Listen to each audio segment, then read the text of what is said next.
ከእናትህና ከሚስትህ ማን ትወዳለህ ቢባል ደግሞ እሷ ከእናቴ ጋር ውሸት ነው። መጽሐፍም አይደግፍልህም፣ ህሊናህም አይመሰክርልህም። ዝም ብለህ ነው የምታወራው። ኧረ እውነቴን ነው ካልክ ከእናትህ ጋር ኑር። እሺ ሞክር። አትችልም። ከእናትህ ጋር ብትኖር ገሃነም ትወርዳለህ። ለምን? ስሜት በፈቃድ ቢነሳ ከእናትህ ጋር ስለማትፈጽም ዝሙት መፈጸምህ አይቀርም። በዚህ ሰዓት ገሃነም ትወርዳለህ። አየህ፣ እናትህ ከኃጢአት አላዳነችም፣ ሚስትህ ግን ከኃጢአት አዳነች። አልበለጠችም? ከእናትህ በላይ ልትወደድ አይገባም? ልትከብር አይገባም? ታዲያ ሚስትህ አስበሃል? አንቺም ከአባትሽ በላይ ባልሽ ምን ያህል ከኃጢአት እንደጠበቀሽ አታውቂም? ፈቃደ ስጋ ቢነሳብሽ ባልሽ ባይኖር ኑሮ ከሌላ ጋር መፈጸምሽ አይቀርም። በዚህ ሰዓት ከህጉ ውጭ ሆነሽ፣ ከህጉ ውጭ ከሆንሽ ደግሞ ወደ ገሃነም ትጣያለሽ። ስለዚህ ከገሃነም ያዳነሽ ማን ነው? ባልሽ። የተፈቀደልሽ አካል አዳነሽ። ስለዚህ ዓላማው ለመዳን ነው ያልነው። ያው ተፈጸመ። ከኦርቶዶክሳዊ ወንድማችን እህታችን የበለጠ ኦርቶዶክሳዊ ሳይሆን ግን በሌላ ምክንያት የበለጠ የምናቀርበው የበለጠ የምንወደው የበለጠ የምንጠጋው የበለጠ አባል መሆናችን የሚሰማን ካለ ችግር አለ ማለት ነው። ሚስትህን ስልክ አይተህ ባልሽን ስልክ አይተሽ በቃ የሴት ድምጽ በሰማሽ ቁጥር ቀንተሽ አትዘልቅም። አንቺ ታማኝ ሆኜ ድርሻሽ መታመን ነው። ቀናት አይደለም ድርሻሽ። አያስመካም፣ ደግሞ መቁረብ አያስመካም። ደካማ ነኝ፣ ኃጢአተኛ ነኝ፣ በድያለሁ ያለ ሰው ለስጋው ደግሞ በቂ ነው። ፍቅር ታሳያላችሁ፣ ምክር ትመክራላችሁ፣ ትቆናጠጣላችሁ። ያለ ቁንጥጫ ሕፃን ይስተካከላል ብላችሁ ካሰባችሁ የልጆች መብት የሚለው የአሜሪካ እብደት በእናንተ ውስጥም ገብቷል ማለት ነው። አንዳንድ ሰዎች እነሱ ክርስቲያን እኛ ኦርቶዶክስ እንሆናለና እነሱ ምንድናችሁ ሲባሉ ክርስቲያን፣ እኛ ደግሞ ኦርቶዶክስ። ኦርቶዶክስ የክርስትና ማብራሪያ ነው። ምን አይነት ክርስትና ነው ማለት ነው። እኛ ክርስቲያኖች ነን፣ ግን ምን አይነት ክርስትና ነው የምንከተለው? ኦርቶዶክስ ክርስትና። ኦርቶዶክስ ክርስትና ማለት ቀጥ ያለ ክርስትና ማለት ነው። ርቱ የሆነ ማለት ነው። መናዘዝ ትልቅ የኃጢአት መፋቂያ መስመር ነው። ለስጋው ደግሞ ቤተክርስቲያን ያላት አንድ ህግ ነው። እሱ ምንድነው? ሁሉም ሰው መቀበል አለበት። ኪዳን ቅድመ ቅዳሴ የተዘጋጀ ቅዳሴ ነው። አንድ ሰው ንስሐ ተቀብሎ ስጋውን ባይቀበል ብዙ የተጻፈበት ግን ማህተም የሌለበት ደብዳቤ እንደማለት ነው።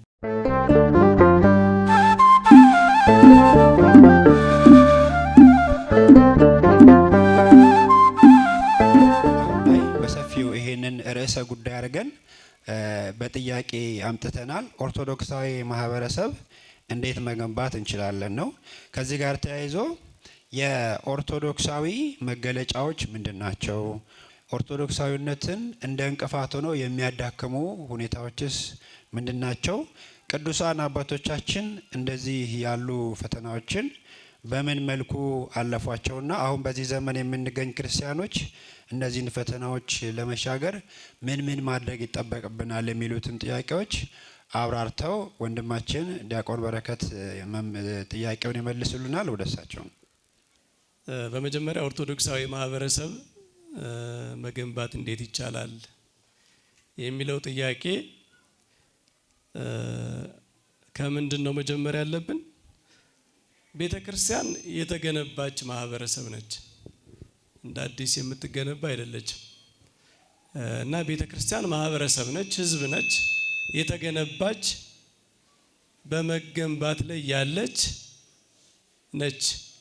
እና ይህንን ህብረታችንን እንዴት እናጽና፣ እንዴት እናጠንክር የሚል ነው ጥያቄው ማለት ነው። ምንጀምረው ሳይሆን የምንኖርበትን ህይወት እንዴት ከፍ ወዳለ ተግባራዊ ወደሆነ ህይወት እንቀይረው የሚለው ነው። ቤተ ክርስቲያን እኛ ኦርቶዶክሳውያን ከሌሎቹ የምንለየው ራሳችን እንደ ግለሰብ ብቻ ሳይሆን እንደ ማህበር የምናይ ስለሆነ ነው።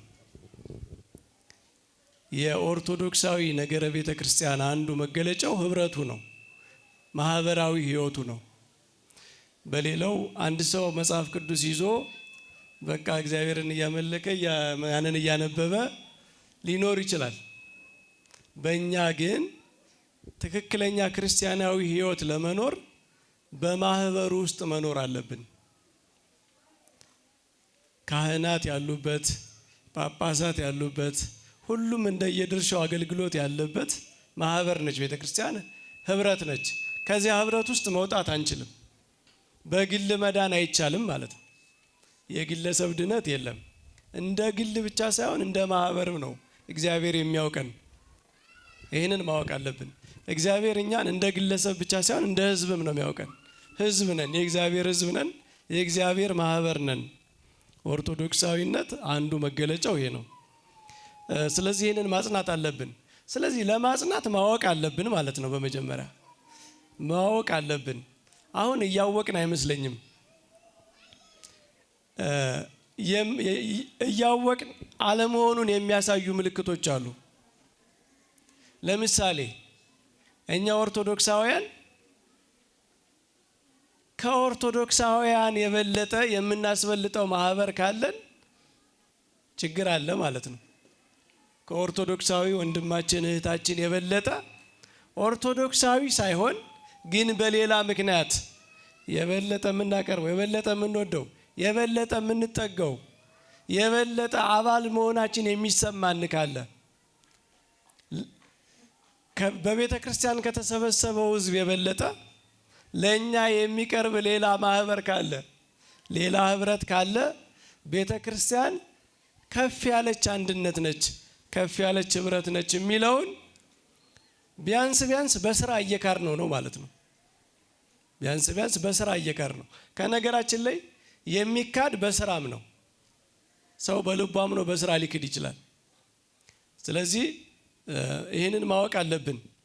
ይሄ ፈተና ነው። በተለይ በዘመናችን ፈተና ነው። በስጋው በደሙ አንድ የሆን ነው፣ በእግዚአብሔር ልጅነት አንድ የሆን ነው፣ በዚያ የተዛመድ ነው። ወንድማችን እህታችን አርቀን ጠልተን በመንፈስ ቅዱስ አንድ የሆን ነው፣ ለዘላለም ርስት አብረን የተመረጥን የተጠራን፣ በዚህ ሁሉ እግዚአብሔር አንድ ያደረገን ሰው ጋር ተጠላልተን ተለያይተን ክፉ እየተመኘን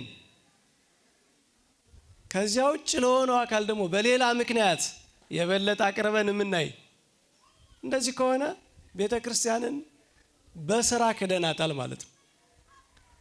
በስራ ክደናታል። በእምነት አንዲት ማህበር ነች ብለን እናምናለን፣ በስራ እንክዳታለን። ስለዚህ ቤተ ክርስቲያን ማህበር ነች፣ ለዚያ ታምነን መኖር አለብን ማለት ነው። ለዚያ ታምነን መኖር አለብን። ከነገራችን ላይ ወደ ሚስጥረ ቁርባን በኋላ እንመጣለን። ሚስጥረ ቁርባን ቤተ ክርስቲያን አንዲት ህብረት ነች፣ አንዲት ማህበር ነች ብሎ ለማያምን ሰው ፍርድ ነው። እኛ የምንደረድረው ቀላሉን ኃጢአት ነው። ነገራችን ላይ ከስጋ ወደሙ ለመራቅ የምንዘረዝረው ቀላሉን ኃጢአት ነው። ግን ክፉ ኃጢአት አለ። እሱ ክፉ ኃጢአት ምንድን ነው? ዘረኝነት፣ መለያየት፣ ከቤተ ክርስቲያን ውስጥ ያለን ሰው መጥላት፣ አለመርዳት። ይሄ የሚስጥረ ቁርባን ተቃራኒ ነው። ቁርባን አንድ ነው የሚያደርገን። ሚስጥረ ቁርባን ከክርስቶስ ጋር ብቻ ሳይሆን እርስ በርሳችን አንድ ነው የሚያደርገን። ሰው ከክርስቶስ ስጋና ደም ሲካፈል ከክርስቶስ ጋር ብቻ ሳይሆን አንድ የሚሆነው ከወንድሙ ከእህቱም ጋር ነው። ሐዋርያው ቅዱስ ጳውሎስ በቆሮንቶስ መልእክቱ ምዕራፍ 10:11 ላይ አንብቡት። ምን ይላል? ከክርስቶስ ስጋና ደም የተካፈላችሁ አንድ አካል አይደላችሁም ወይ ይላል። ስለዚህ ሰው ከክርስቶስ ስጋና ደም ከተካፈለ ከክርስቲያኖች ጋር ሁሉ አንድ አካል ነው። ከክርስቶስ ጋር ብቻ ሳይሆን ከክርስቲያኖች ጋር። ስለዚህ ቤተ ክርስቲያን እንዲህ አይነት ከፍ ያለች ማህበር ነች እና በተግባር ግን ያንን መኖር አለብን። የኦርቶዶክሳዊነት መገለጫዎች የሚለው በዚያ ውስጥ ነው። ኦርቶዶክሳዊነት ራሱ ቃሉ ምንድን ነው? ኦርቶዶክስ እኮ ቅጽል ነው አይደል? ቅጽል ማብራሪያ ማለት ነው እንጂ ስማችን ክርስቲያን ነው። አንዳንድ ሰዎች እነሱ ክርስቲያን እኛ ኦርቶዶክስ እንሆናለን። እነሱ ምንድናቸው ሲባሉ ክርስቲያን፣ እኛ ደግሞ ኦርቶዶክስ። ኦርቶዶክስ የክርስትና ማብራሪያ ነው። ምን አይነት ክርስትና ነው ማለት ነው? እኛ ክርስቲያኖች ነን፣ ግን ምን አይነት ክርስትና ነው የምንከተለው? ኦርቶዶክስ ክርስትና። ኦርቶዶክስ ክርስትና ማለት ቀጥ ያለ ክርስትና ማለት ነው። ርቱ የሆነ ማለት ነው። ቃሉ ሲተረጎም ርቱ ማለት ወደ ጎን ያልተዛነፈ፣ ያልተጣመመ፣ ያላጎደለ፣ ያልጨመረ፣ ከሚዛኑ ያልወጣ ክርስትና ማለት ነው። ስለዚህ ኦርቶዶክሳዊ መገለጫው ምን ማለት ነው? ቀጥ ያሉ መሆን፣ ወደ ጎን አለመሄድ።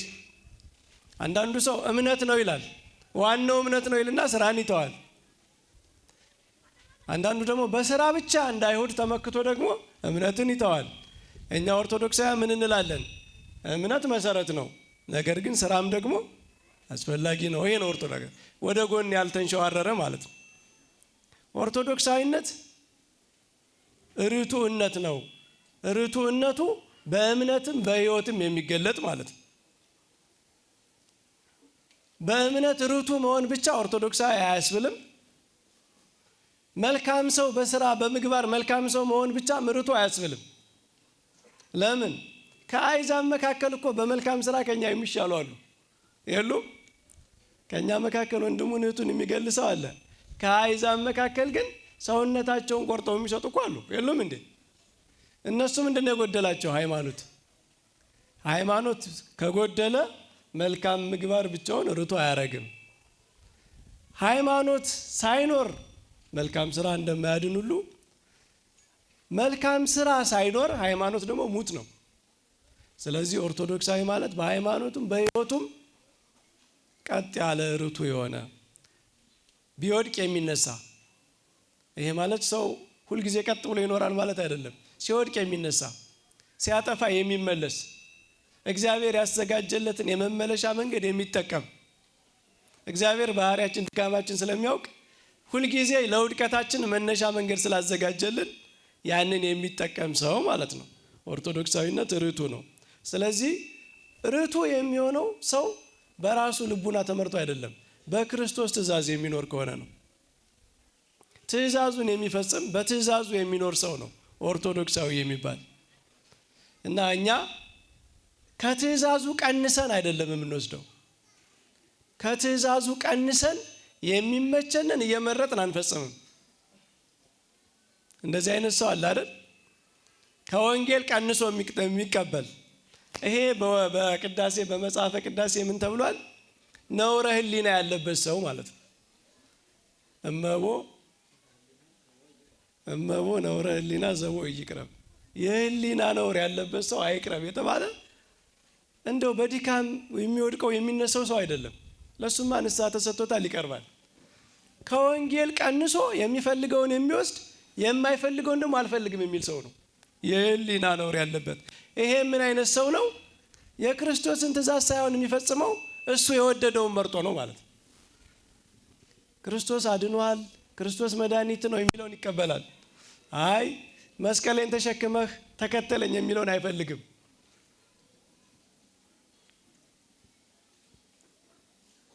ትእዛዜን ካልፈጸማችሁ የኔ አይደላችሁን የሚለውን መስማት አይፈልግም። ተሰቅሎ አድኗል የሚለውን መስማት ይፈልጋል። ከወንጌል ቀንሶ የሚወስድ አጉዳይ ማለት ነው። እኛ ኦርቶዶክሳውያን እንደዛ አይደለንም። የተደረገልንም እንቀበላለን፣ እንድናደርግ የታዘዝነውንም እንቀበላለን። ሁሉንም የምንወስድ ማለት ነው። ሌላው አባታችን ቅድም ያሉት ኦርቶዶክሳዊነት ሰማያዊነት ነው ብለዋል። ልቡ ነው በሰማይ የሌለ ሰው ኦርቶዶክሳዊ አይደለም። ለምን? ልቡ ነው በሰማይ ያልሆነ ሰው ከክርስቶስ ጋር ህብረት ስለሌለው።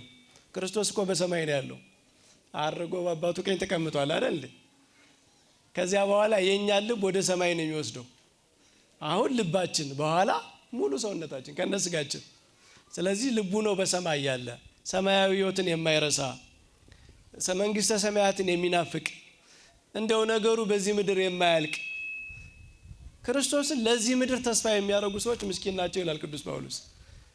የአምልኮ መልክ ያለው ሰው ሆኖ እግዚአብሔርን የሚፈልገው ለዚህ ምድር የሆነ ሰው አለ። ልጆቹ እንዲያድጉለት፣ ጤና እንዲያገኝ፣ ሀብት ንብረቱ እንዲሞላ ብቻ። ይሄ ከሆነ ኦርቶዶክሳዊነት አይደለም። ኦርቶዶክሳዊነት ወደ ሰማይ የሚወስድ ከምስጢራት የሚያካፍል ከክርስቶስ ጋር አንድ የሚያደርግ ህይወት ነው። ወደ ኋላ እንመጣበታለን እንዳላስረዝመው በዚህ ልግታ። ምራችን ቃለ ሕይወት ያሰማልን። ኦርቶዶክሳዊነት መገለጫ የሚለው እንግዲህ በሰፊው ተነግሮናል። መሰረታዊ እንግዲህ ኦርቶዶክሳዊነት ህሊናዊ ሚዛንም ጭምር ነው። የኦርቶዶክሳዊነት መገለጫችን ህሊናችን ሊመዝነው እውነትን የመፈለግ ስሜታችን ረክቶ ያለበት ህሊናችን የሚመዝነው ትክክለኛው መንገድ ያገኘንበትም ነው። አንድ ሰው መገለጫ የሚሆነው ህሊናውን እያዳመጠም ሲሰራ ነው ኦርቶዶክሳዊ መገለጫ የሚሆነው። ምክንያቱም እውነት ከህሊናው ወጥቶ አያውቅም። ሰው ተዳፍኖ ነው እንጂ ክፋትን የሚሰራው ህሊናው ይወቅሰዋል። ስለዚህ ነው ቅዱስ ጳውሎስም ህሊናቸው ይመሰክርባቸዋል ያለ። ሌሎቹ እንኳን ማለት ነው እንኳን አይደለም አማኝ ነኝ የሚለው ሰው ይቀርና የማያምኑ ሰዎች እንኳን ቢሆኑ ህሊናቸው ግን ይመሰክርባቸዋል። ይሄ ፍጥረቱን ምኑን ሁሉ አይቶ ሰው ህሊናው ይመሰክራል። ስለዚህ አንድ ኦርቶዶክሳዊ በህሊናው መልካሙን ነገር ህሊናው በመሰከረለት ልክ የመጓዝም አለው። አንዳንድ ጊዜ ስጋዊ ሐሳብ ህሊናችን ወስዶ ሊያጠፋው ይችላል። ግን ራሱ ህሊና ግን ያን መውቀሱ አይቀርም። በዚህ ሰዓት ያችን ወቀሳ የሚቀበል ነው ኦርቶዶክሳዊ የሚባለው። ከዛ መውጣት በጣም አደገኛ ነው። ለዚህ ነው መዝሙረኛው ዳዊትም ላይ እግዚአብሔር ኃጢአተኛውን የወቀሰበት ክፍል አለ። ይቤሎ እግዚአብሔር ወይቤሎ ለኃጥእ እግዚአብሔር ኃጢአተኛውን እንዲህ አለው፣ ለምን ትትነግር ህጌን ለምን ትናገራለህ? ወለምን ትትነስእ በአፉከ ስርዓቴንስ ለምን ታወራለህ? ወአንተሰ ጸላእከ ተግሣጽየ አንተ ግን በህሊናህ ውስጥ ያለውን ተግሣጽን ጠልተኸዋል። በአፋም የተገለጸውን ጽሑፍ ወይም ህግን ጠልተሃል ይላል። ወአግባእከ ድኅሬከ ቃሌንም ወደ ኋላ አምዘግዝገህ ጥለኸዋል እያለ ይወቅሳል እግዚአብሔር ማለት ነው። ልክ ህሊናዊ አምላክ ስለሆነ ይወቅሰዋል በህሊናው ማለት ነው። ለመሪ ከሰራቄ ትረውጽ ምስሌሁ አማኝ ነኝ ብለህ ክርስቲያን ነኝ ብለህ ከተቀመጥክ በኋላ ሌባ ስታይ ደግሞ እሱን ትመስላለህ። እሱን ነው የምትመስለው፣ እሱን ትከተላለህ። ወረሰይ ከመክፈልተከ ምስለ ዘማውያን እግዚአብሔርን አመልካለሁ ብለህ በንጽህና እኖራለሁ ብለህ መልሰህ ግን እድል ፈንታን ከዘማውያን ጋር አደረግ። ወይንም ደግሞ ህሊናህን ለእግዚአብሔር ሰጥቻለሁ ብለህ መልሰህ ጣዖት ከሚያመልኩት ጋር አንድ ትሆናለህ። አፉከ አብዝሃ ለእኪት አፍህ ደግሞ ምንን አበዛ ይላል? ክፋትን አበዛ። ወልሳንከ ጸፈራ ለህብል አንደበትህ ደግሞ መደፋፈርን ታታ ወይም አዘጋጀ። ትነብር ወታምዮ ለውሁከ ወንድምህን ቁጭ ብለህ ታመዋለህ ይላል። ስለዚህ አሁን ከርቱዕነት መውጣት ነው። ይሄ ቅድም የተነገረን ርቱዓዊ እምነት ይሄን አይፈቅድም።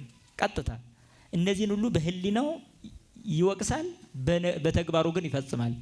በዚህ ሰዓት ኦርቶዶክሳዊነት መገለጫው በሱ ውስጥ የለም እንላለን። ስለዚህ ህሊናዊ ሚዛን መጠበቅ ያስፈልጋል። ይህ ኦርቶዶክሳዊነት መገለጫ ነው። ሁል ጊዜ ህሊናን ማዳመጥ። በነገራችን ላይ ቤተክርስቲያን ስንመጣ ትምህርቶቻችን በሙሉ ህሊና ላይ ነው የሚያመዝኑት።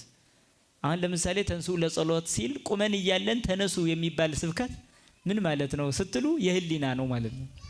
ህሊናን ነው ተነሱ የሚለን እንጂ አሁን ቁመናል። ቅዳሴ መሀል የሚቀመጥ ሰው የለም። ግን ተነሱ እንዲያውም ይባስ ብሎ እለትነብሩ ተንስኡ ሲል ታገኛላችሁ።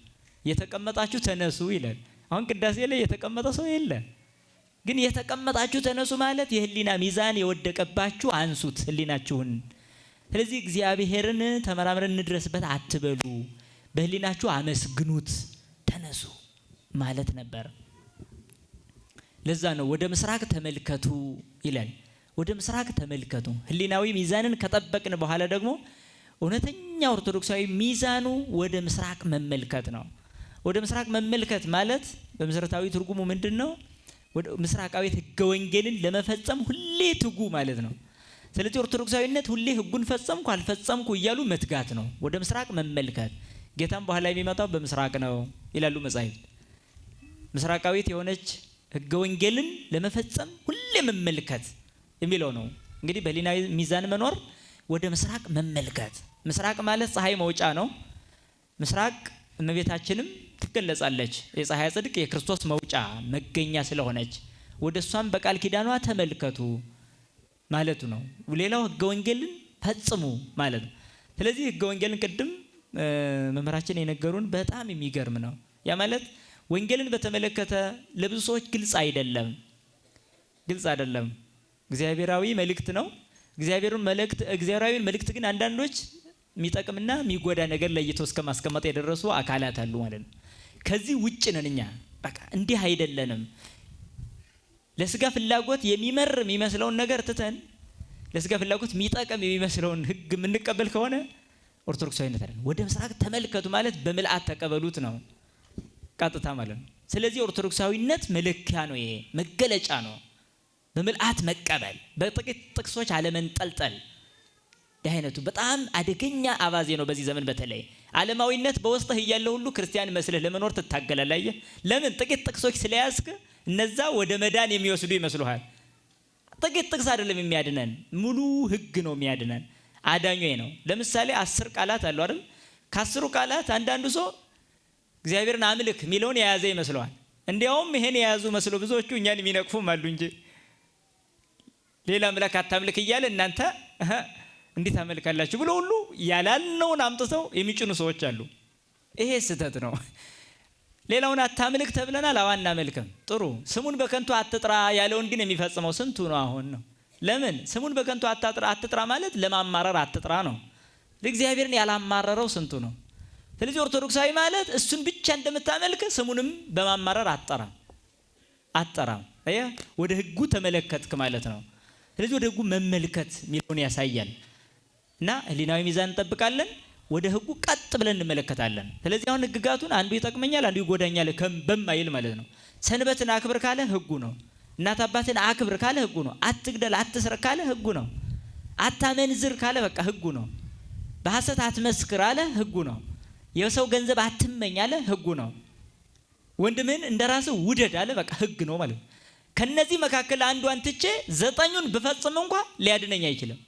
ለምን ቢባል 10 ቁጥሮች አሉ አይደል? አንድ ሰው ስልክ ስንደውል ከ10 ቁጥሮች አንዱን ትቼ 9 ቁጥር ብመታ አይደውልም። 10 ቁጥር እንኳን ማለት እንኳን አይደለም የእግዚአብሔር ህግ ሰው ሰራሽ የሆኑ ነገሮች እንኳን ያለ አንዱ አይሆንም። ለዛ ነው 09 ብለን 8 ቁጥር ጨምረን 10 አድርገን ነው ጥሪ የሚቀበለው የምንፈልገውን ሰው የምናገኘው ማለት ነው። እግዚአብሔርንም የምናገኘው በእነዚህ ህግጋት ምልአታዊ ፍጻሜ ነው ማለት ነው እንጂ ከፍሎ በመቀበል ይሄ ይሻለኛል ይሄ አይሻለኝም በሚል አይደለም። ወደ ምስራቅ ተመልከቱ፣ ወደ ህጉ ተመልከቱ ሁሌ ማለት ነው በህሊናዊ ሚዛን።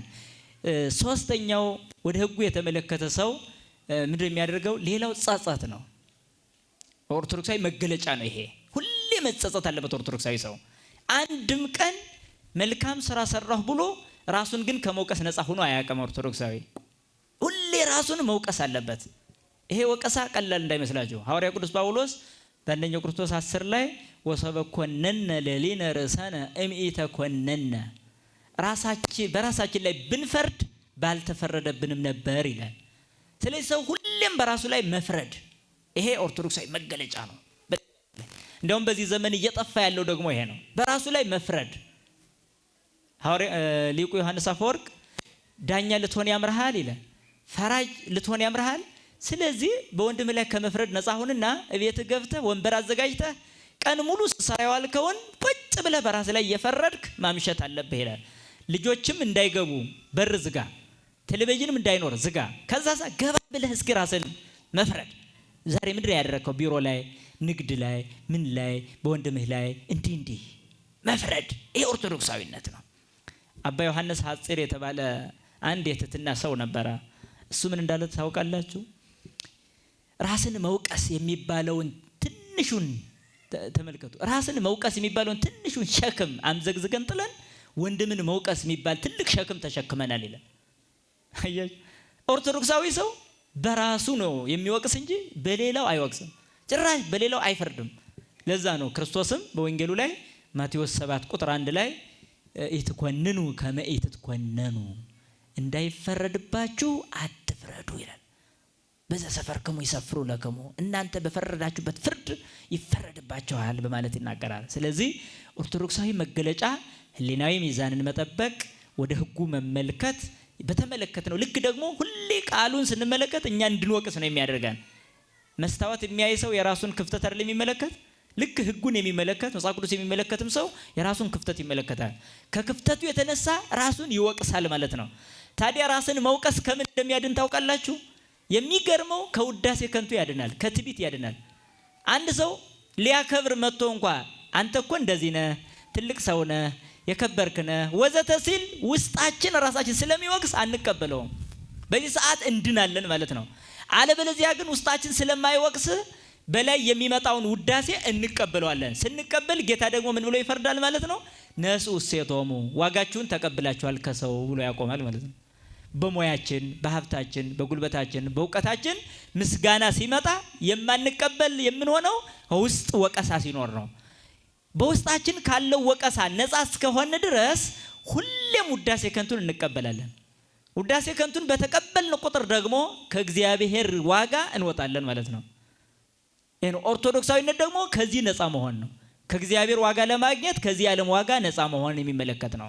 ስለዚህ መገለጫችን ወቀሳ ነው።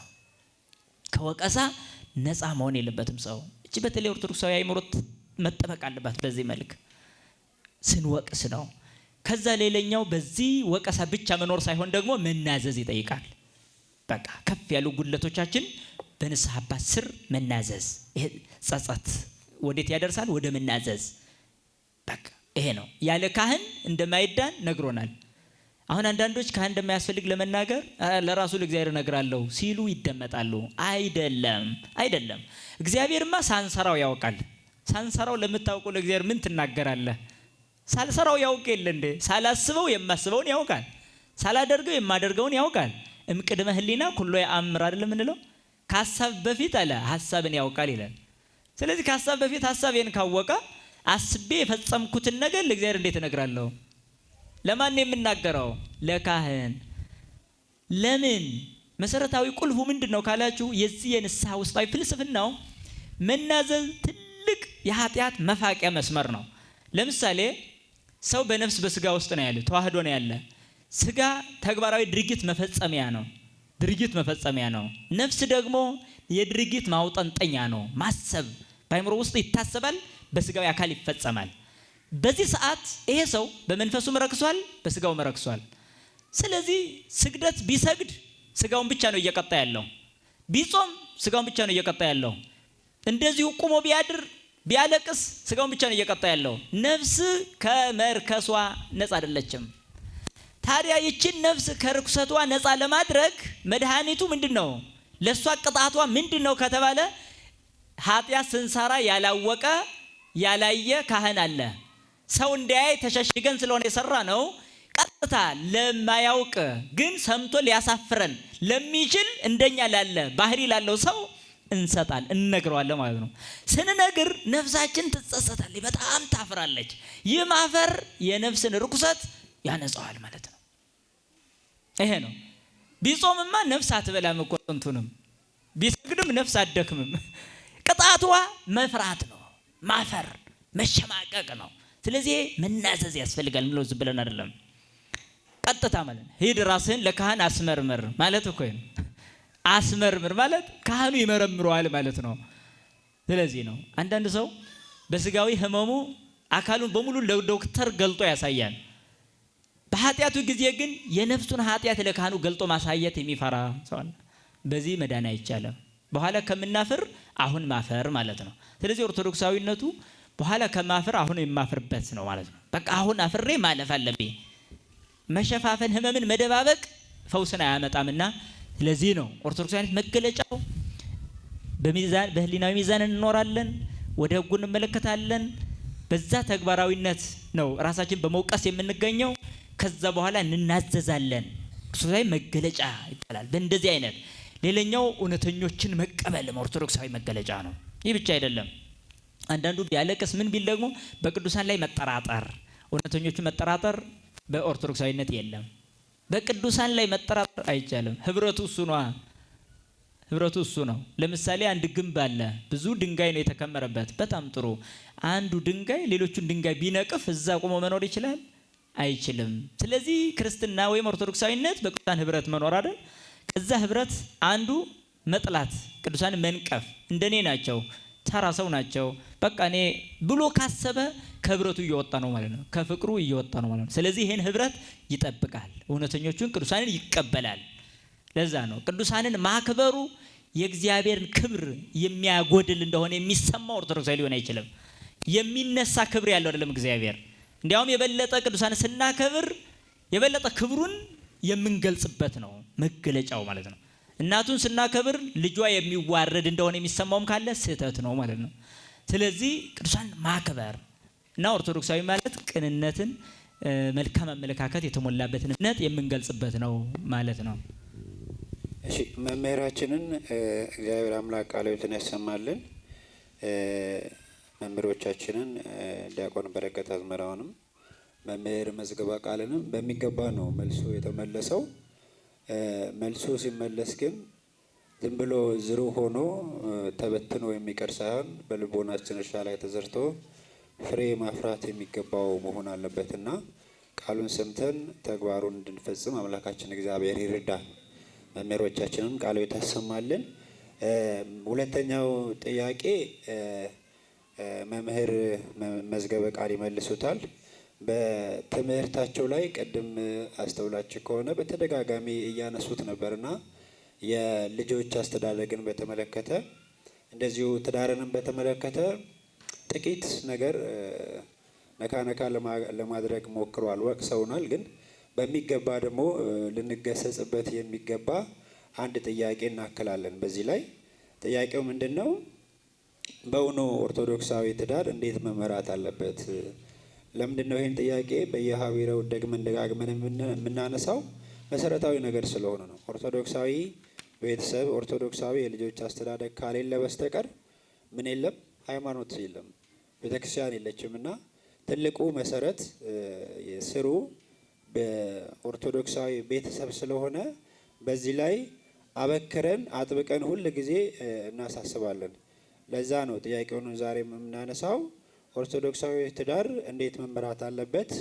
ልጆችስ በጣም የተቸገርንበት የሁላችንም ቤት የተቸገርንበት ጉዳይ ስለሆነ ነው። ልጆቻችንን እንዴት ማሳደግ ይገባናል፣ ኦርቶዶክሳዊ ልጆች እንዴት ማደግ አለባቸው የሚሉትን አጽንኦት ሰጥተው መገሰጽም ካለብን መገሰጽ፣ መመከርም ካለብን መመከር የሚገባን ጥያቄ ስለሆነ እሱን እናነሳለን። መምህር የኔታ ይቀጥሉ። እሺ መምህር በሚገባ ኋላ ያዩታል። እኔ እንደ ኦርቶዶክሳዊ ትዳር ጋር ተያይዞ የዘመናችን ትልቁ ፈተና ይሄ ነው። የሚያገቡ እንጂ የሚግባቡ ባለትዳሮችም እየታጣ ያለበት ዘመን ነው። ያገባሉ፣ ይፋታሉ። በጣም ከባድ ፈተና ነው። ሁሉም ኦርቶዶክስ ሊረዳው የሚገባው እዚህ ላይ ነው። መጀመሪያ ኦርቶዶክሳዊ ትዳር ማለት በራሱ ቅድም ኦርቶዶክሳዊነት ርቱዕነት እንደሆነ ሁሉ እምነታችን ትዳሩም ኦርቶዶክሳዊ መሆን አለበት ነው አይደል?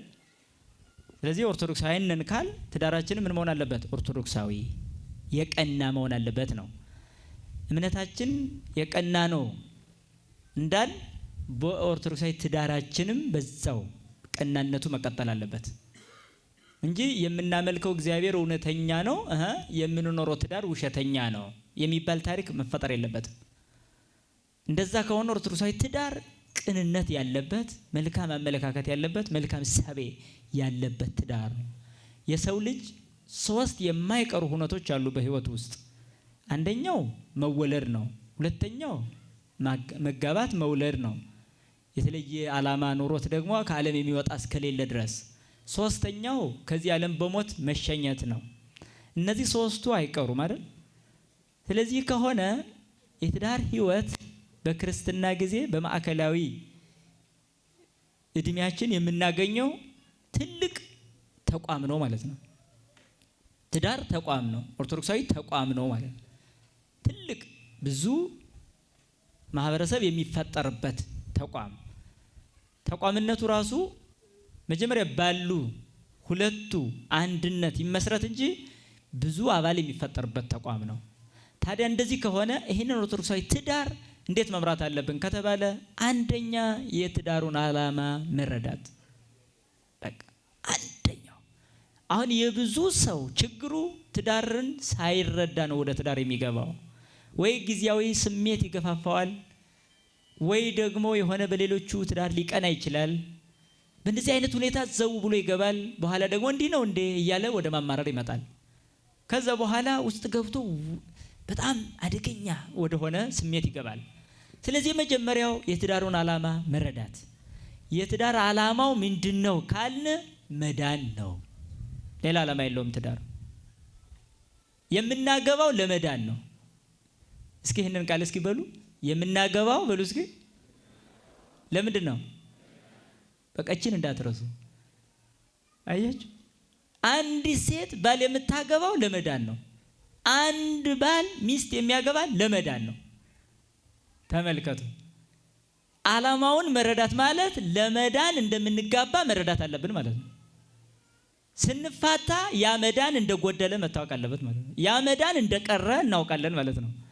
ሚስትህ ለመዳንህ ወሳኝ ናት እያልኩ ነው ያለ። አየህ፣ ባልሽ ለመዳንሽ ወሳኝ ነው እያልኩ ነው ያለ። ለመዳን ነው ዓላማው ማለት ነው። መንገዱ ግን 3 ነው። የትዳር መንገዱ ወደ መዳን የሚወስደን ግን 3 ድርጊቶችን ለማድረግ ነው። አንደኛው ከዝሙት ለመጠበቅ ጥሩ የምንድነው? ከዝሙት ስንጠበቅ አይደል? መልካም።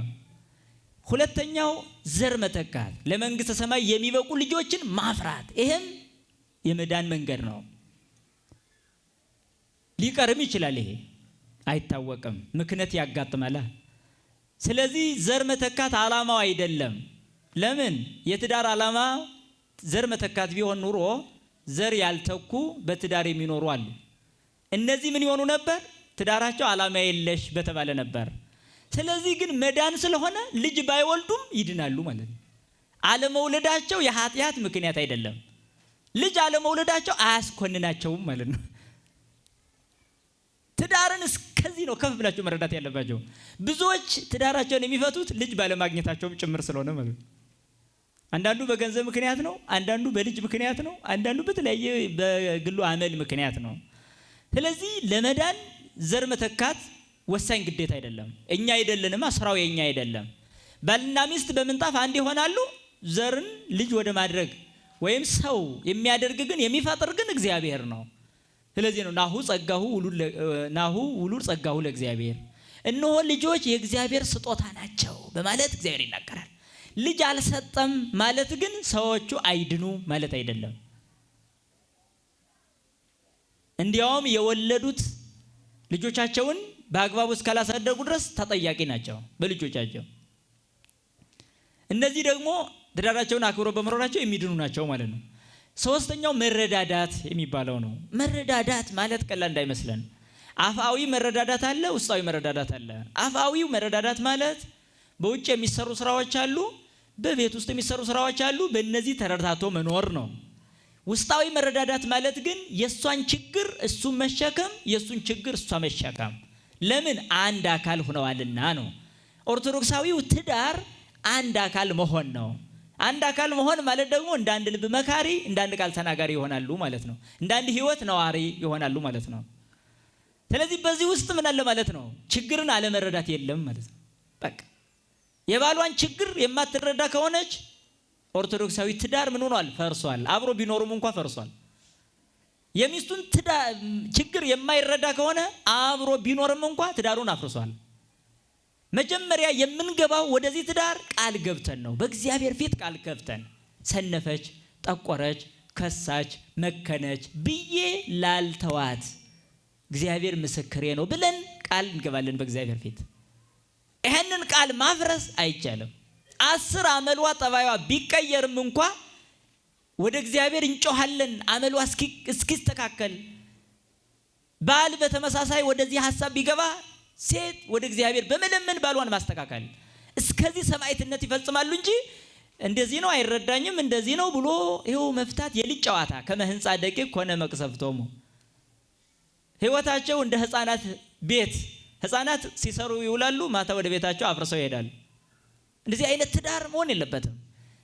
በደንብ ልንገሰጽ የሚገባው ነገር ቢኖር ትዳር ላይ ነው። አሁን እንዲያውም ትልቁ ቤተክርስቲያናችንንም የሚሸከመው የሚጥለው ይሄ ትዳር ነው ከተቋምነቱ የተነሳ። ስለዚህ የትዳር ዓላማውን መረዳት መዳን ነው ብሎ መረዳት መቻል አለበት።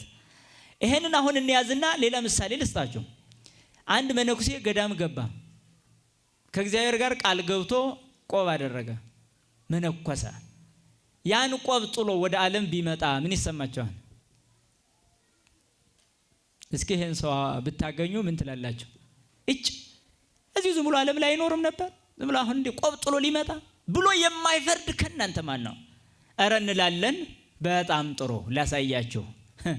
እሱ ቃል ገብቶ ቃሉን አፍርሶ በመምጣቱ ፈረድንበት። እሺ ሚስት ያገባውስ ያዕቆብ እንዳደረገ ለመዳን እንዳሰበ ያገባው ለመዳን አልነበር? አዎ ቃሉን ማፍረሱ እኮ ያው ነው። ምን ለየው? ቃል ማፍረስ ነው፣ ቃል ማፍረስ ነው። መንኩሶ ቆብ መጣልና አግብቶ መፍታት አንድ ናቸው። መለየት ይቻላል? አይቻልም። ሁለቱም ቃል ነው ያፈረሱት፣ ሁለቱም ማለት ነው። ስለዚህ ኦርቶዶክሳዊ ትዳር ዓላማን በመረዳት መመራት አለበት ማለት ነው። ዓላማውን የተረዱ ሰዎች ደግሞ ምን ይኖራቸዋል ማለት ነው? ነገሮችን ኃላፊ ይሆናሉ። ነገርን ማለፍ። በትዳር ላይ የሚከሰቱ ፈተናዎች አሉ። አንዳንዶቹ አፍአውያን ናቸው፣ አንዳንዶቹ ደግሞ ውስጣውያን ናቸው። አፍአዊ የምንለው ፈተና ከማህበረሰቡ፣ ከጎረቤት፣ ከልጅ፣ ከዘመድ፣ ከአዝማድ የሚመጣ ፈተና ነው። ይሄንን ማለፍ መሰናክሉን ዓላማውን ስለተረዳው ምን አድርግ አልፋለሁ። ስለዚህ ሶስተኛ ጣልቃ ገብን ነገር አለመቀበል። እነሱ የሚያመጡትን ትዳር እንድንፈታ የሚገፋፉትን ለኛ ያሰቡ የሚመስሉ ሰዎች የሚያመጡትን አንቀበልም ማለት ነው። ለምን? ዓላማውን ስለተረዳው። ስለዚህ ከሶስተኛ ጣልቃ ገብ አካል የሚመጣን ሐሳብ ትዳራችን የሚጠቅም ምክር ከሆነ ልንቀበል እንችል ይሆናል። ከዛ ውጭ ግን እንድንፋታ፣ እንድንለያይ፣ ሚስት ባልዋን እንድታማው፣ እንድትጸየፈው የሚያደርግ ባል ሚስቱን እንዲያማት፣ እንዲጸየፋት የሚያደርግ ሐሳብ አንቀበልም። ይሄን ልብ ማለት ያስፈልጋል። ለሚስቱ ከሱ በላይ የሚቀርብ ሌላ አዛኝ የለም። ለባሏ ከሷ በላይ የሚቀርብ ሌላ አዛኝ የላትም። እናት አባቱም ሊሆኑ ይችላሉ። እናት አባት ራሱ በትዳር ውስጥ ጣልቃ ገብተው ሊያፈርሱ አይችሉም። ለምን? ከአባቷ በላይ ባሏ ለሷ የከበረ የተወደደ አንድ ከሷ አካሏ ጋር የሆነ የሷ አካል ነው። ከእናቱ በላይ ሚስቱ ለእርሱ የከበረ የተወደደች አካሉ ናት። ይሄንም ብዙ ባለትዳር አያውቁ። ከባልሽና ከአባትሽ ተብላ ብትጠየቅ እዚህ መሀልም ካላችሁ ኧረ አባቴን ነው እንጂ ደግሞ ምን ይሄ እውነት ነው? ይሄ እውነት ነው። ውሸት እንደሆነ በግልጽ ልንገራችሁ። ታዲያ ከባልሽ በላይ አባትሽ ከበለጠ ለምንድን ነው ከአባትሽ ጋር የማትኖሪ? ምን መልሳለሽ? አይ እሱማ ማለት ነው የሚመጣው። አይ መልሽ እንጂ እኮ ግልጽ ሊሆን ይገባል ነው። አንድ ወንድ በተመሳሳይ ከእናትህና ከሚስት ማንን ትወዳለህ ቢባል እንዴ ደግሞ እሷ ከእናቴ ጋር ይላል። ውሸት ነው። ተው ዝም ብለህ ይሄ ነው በቃ። መጽሐፍም አይደግፍልህም፣ ህሊናህም አይመሰክርልህም። ዝም ብለህ ነው የምታወራው። ኧረ እውነቴን ነው ካልክ ከእናትህ ጋር ኑር። እሺ ሞክር። አትችልም። ከእናትህ ጋር ብትኖር ገሃነም ትወርዳለህ። ለምን? ስሜት በፈቃድ ቢነሳ ከእናትህ ጋር ስለማትፈጽም ዝሙት መፈጸምህ አይቀርም። በዚህ ሰዓት ገሃነም ትወርዳለህ። አየህ፣ እናትህ ከኃጢአት አላዳነችም፣ ሚስትህ ግን ከኃጢአት አዳነች። አልበለጠችም። ከእናትህ በላይ ልትወደድ አይገባም፣ ልትከብር አይገባም። ታዲያ ሚስትህ አስበሃል? አንቺም ከአባትሽ በላይ ባልሽ ምን ያህል ከኃጢአት እንደጠበቀሽ አታውቂም? ፈቃደ ስጋ ቢነሳብሽ ባልሽ ባይኖር ኑሮ ከሌላ ጋራ መፈጸምሽ አይቀርም። በዚህ ሰዓት ከህጉ ውጭ ሆነሽ፣ ከህጉ ውጭ ከሆንሽ ደግሞ ወደ ገሃነም ትጣያለሽ። ስለዚህ ከገሃነም ያዳነሽ ማን ነው? ባልሽ። የተፈቀደልሽ አካል አዳነሽ። ስለዚህ ዓላማው ለመዳን ነው ያልነው ህይወት ይፈጸም። ይሄንን ዓላማ የተረዳ ሰው ምን ያደርጋል? መሰናክሎችን ያልፋል። በቃ ከሚስቴ ውጭ ሌላ አላምንም፣ ከባሌ ውጭ ሌላ አላምንም ሊባባሉ ይገባል። ይሄ እምነት ትልቁን ነው መነግራቸው። አያችሁ፣ ለባሏ ያልታመነች ለመንግስተ ሰማይ ዝግጁ አይደለችም። ለሚስቱ ያልታመነ ለመንግስተ ሰማይ ዝግጁ አይደለም ማለት ነው። አያችሁ፣ ሚስት ያገባኸው ከብልግና ለመዳን አልነበር? ከበለክ ምኑ እንዳንክ ባል ያገባሽው ከዚህ ኃጢአት ሌላ ወንድ ከመመኘት አካላዊ ቅርርብ ባይፈጸም እንኳን ህሊናዊ ስሜት በሌላ ወንድ የመርካት ስሜት ከታየብሽ ኃጢአት ነው። እስከዚህ ድረስ ነው። አያችሁ፣ ታዲያ ብዙ ወንዶች ግን ሚስቶቻቸውን ባለባበስ እንኳን ከማስተካከል በጣም የራቁ ናቸው። በጣም ወንድ ለመፈለግ ተክለ ቁመና ለዝሙት በሚያጋልጥ ለብሰው እንደሚሄዱ ሴቶች ባል ያላት ሳይቀር በምትሄድበት ዘመን ላይ ብዙ ፈተና አለ በጣም ማለት ነው። ስለዚህ መሰናክል ከውጭ ይመጣዋል። ከውስጥም የሆነውን ፈተና መሰናክል ማለፍ። ከውስጥም የሆነው ምን አይነት መሰላችሁ? ዲያብሎስ ቤተክርስቲያንን የሚፈትናት ትዳርን ጀምሮ ነው። ትዳር ላይ ጀምሮ ነው። ትዳር ትልቁ የቤተክርስቲያን ልጆች ማብዣ ናት። ትዳር ቤተክርስቲያን የምትወልድ ያለ ትዳር አይደለም። እኛ በትዳር የወለድናቸው ነው፣ እሷ ደግሞ በመንፈስ የምትወልድ። ስለዚህ የቤተክርስቲያን መጋቢ ነው ትዳር። መጋቢ ስለሆነ ልክ ዲያብሎስ እቺን ትዳርም ይፈልጋል ማለት ነው። ስለዚህ ምን ሊያደርግ ይችላል? ቀጥታ ጥቂት ዓመታት አብሮ ከኖሩ በኋላ በባል ላይ ትልቅ ኃጢአት ይጭንበታል። ምን ብሎ? ሚስትህ እኮ ያንተ አይደለችም፣ ያጠራጥረዋል ማለት ነው። ባልሽ እኮ ያንቺ አይደለም፣ ያጠራጥረዋል ማለት ነው። በዚህ ሰዓት ከውስጣችን የሚመጣ የፍቅር መጠልሸት፣ መበላሸት፣ መቀዝቀዝ ይመጣል። ያሞትልሻለሁ ወድሻለሁ ሲባል የነበረው ቋንቋ በሙሉ ይጠፋና እሷን ማየት አልፈልግም ወደ ማለት ይመጣል። ስራ ውሎ ሲመጣ ፊቷን ክስክስ አድርጋ የመቀበል ስሜት ያሳያል። በዚህ ሰዓት እኔ ስገባ እኮ ደስተኛ አይደለችም ብሎ እሱ ደግሞ ሌላ ታሪክ ይፈጥራል አይምሮ ውስጥ። በዚህ ሰዓት ክፉ መንፈስ እቺን ትዳር እየፈተነ እንደሆነ እያወቀ ነው ማለት ነው። ገፍቶታል፣ እንደተቀበሉት ያውቃል። አያችሁ፣ ዲያብሎስ ምክሩን የሚቀበሉትን ስለሚፈልግ ይጨምራል ማለት ነው። ከዛ ሌላ ተንኮል እየጨመረ በውስጣቸው በቃ ስልክ ላይ ወደ መጎርጎር፣ ሚሴጅ ወደ ማየት፣ ማን የደወለልህ፣ ማናት፣ ማን ነው ወደ መበባል ይገባሉ ማለት ነው። እዚህ ደረሰ ማለት ትዳሩ ሁሌ የሚኖረው በምንድነው ማለት ነው? በዘበኛ ነው ማለት ነው። በዘበኛ የሚኖር ትዳር ደግሞ ትዳር ሊሆን አይችልም። ዘበኛው ሲሞት ምን ይሆናል? ነገሩ ያልቃል። አያችሁ፣ በዘበኛ ትዳር አይሆንም። ሚስትህን ስልክ አይተህ ባልሽን ስልክ አይተሽ በቃ የሴት ድምጽ በሰማሽ ቁጥር ቀንተሽ አትዘልቅም። አንቺ ታማኝ ሆኜ ድርሻሽ መታመን ነው፣ ቅናት አይደለም ድርሻሽ። በቃ ለባልሽ ታማኝ ነሽ አዎ ካልሽ መዳኛሽ ይሄ ነው። እሱን የመጠበቅ እሱን የማስቀናት እንደገና ወይ በሱ የመቅናት አይደለም። በቅናት ምንም አይነት የመዳን መንገድ አይመጣም። ጥላቻ ብቻ ነው እየበዛው የሚመጣው። ቅናት ጥላቻን ይወልዳል። ጥላቻ ደግሞ ግድያን ነው የሚወልደው፣ መፋታትን፣ መለያየትን ይወልዳል ማለት ነው። ስለዚህ ውስጥ ፈተና ምን ያህል እንዳደጋያችሁ። አሁን ደግሞ በተለይ ከተማ ቤቴው ትውልድ በዚህ የተፈተነ ነው። ዘመናዊነቱ በራሱ ይፈትነዋል። በቃ ይሄን መሰናክል ማለፍ በክርስትና አብሮ በመቁረብ ተመልከቱ፣ በመሰለ ወደ ህይወት በመቅረብ ይሄ ነው ትዳርን የሚያጸናው። ስጋና ደምን መቀበል። አንገት ላይ ገመድ ቢገባ እንኳ ከባልሽ ውጭ ለሌላ ጭንሽን እንዳትገልጪ ማሳመን አለብሽ ለራስሽ። ይሄ ነው በቃ ክርስቲያን ማለት ይሄ ነው። ይሄ ነው ትዳር ማለት ለማዳን የሚያበቃው። አያችሁ። ስለዚህ ውስጣዊ የጥላቻ መንፈስ አደገኛ ነው። በተለይ ከተማ ነዋሪው ማህበረሰብ ቅድመ ጋብቻ ብዙ መልከስከስን ይለምድና ድህረ ጋብቻ ብዙ ፈተና ውስጥ ይገባል። አያችሁ፣ ይሄም ነው አሁን ትልቁ ፈተና። አንዳንድ ጊዜ የምናገባው ይሁን የማናገባው ሴቶች ይሄን አይረዱትም። የሚያገባው ይሁን የሚያገባት ይሁን የማያገባት ሳይረዳ ዝም ብሎ ፍቅር በሚል ቅዠት ውስጥ ይኖርና ሳይታወቅ እሷ ለሌላ ትዳራለች፣ እሱ ለሌላ ይሆናል። ከዛ በኋላ በዛ መካከል ላይ ምን አይነት መሰናክል ይመጣል? ህሊናው አልጠፋ ይላል። ያ የቀደመ ህሊና ማለት ነው።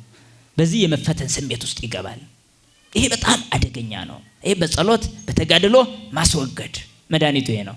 በስጋና በደም ማስወገድ፣ በክርስቶስ ስጋና ደም በክቡሩ መክበር በቅዱሱ መቀደስ ያስፈልጋል ማለት ነው። ስለዚህ ነው ውስጣዊ መሰናክልን ማለፍ።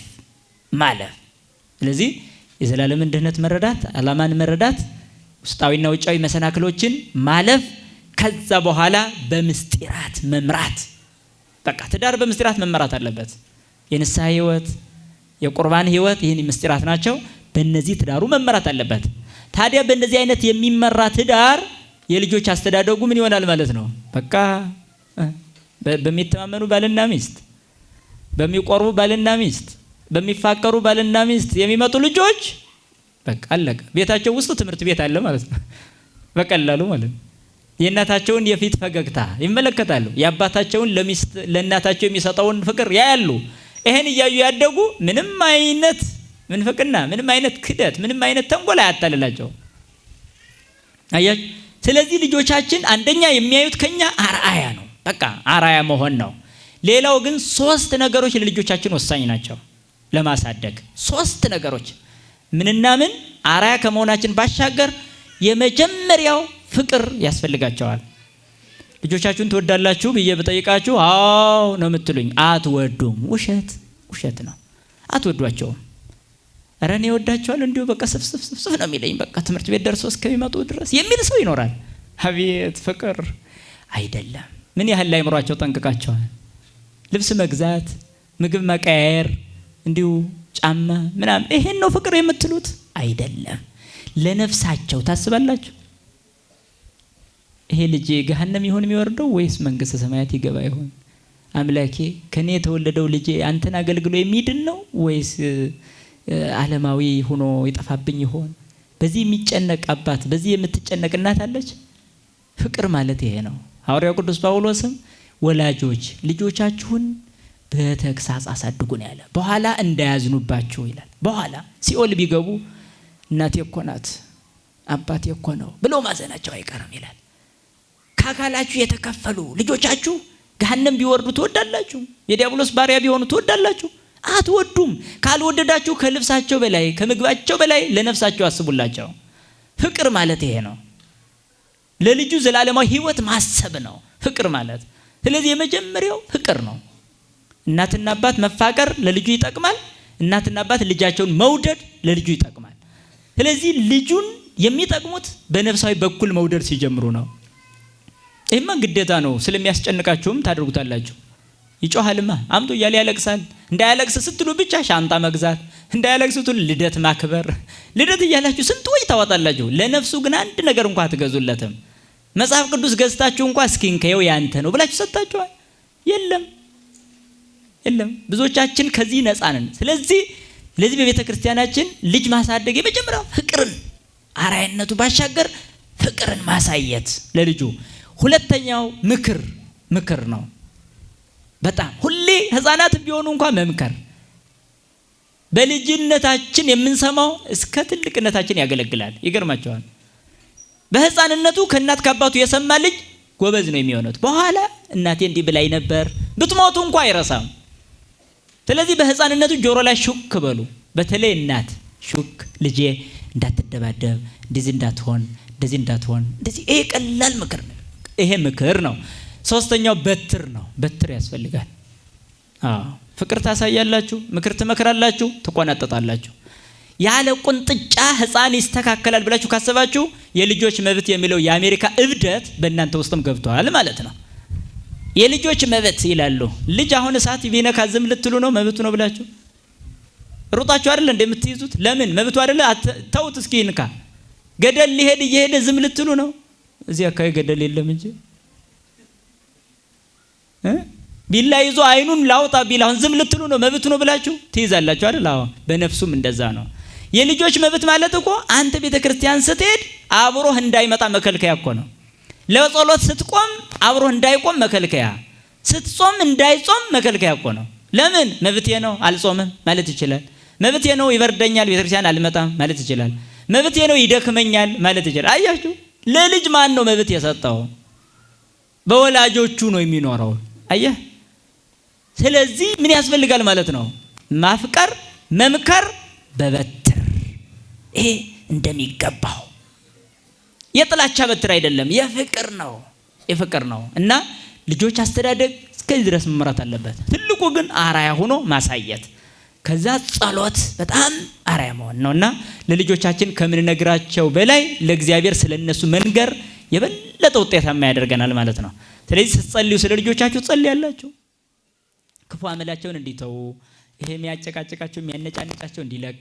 ስለዚህ በክፉ መንፈስ የተበረዙ ልጆች እንዳናሳድግ መጠንቀቅ። ወንበዴ ማሳደግ፣ ሌባ፣ አጭበርባሪ፣ ቀጣፊ ማሳደግ ለሀገር አውሬ መትከል ነው። ስለዚህ ሀገር የሚመራው በትዳር፣ ቤተክርስቲያን የምትመራው በትዳር ስለሆነ በትዳር ውስጥ ያሉ ልጆቻችንን በፍቅርና በምክር በጸሎት በአርአያነት ማሳደግ ይኖርብናል ማለት ነው። እሺ በሉ። ቃል ገብታችኋል። አሁን ከዚህ በኋላ ተመልሶ እያንዳንዱ ቤት መፈተሽ አለበት ማለት ነው። እሺ ብለናል። በቃ ይሄ ነው። ልጄ ባንተ ተጠያቂ ነኝ፣ ልጄ ባንቺ ተጠያቂ ነኝ ማለት አለብን።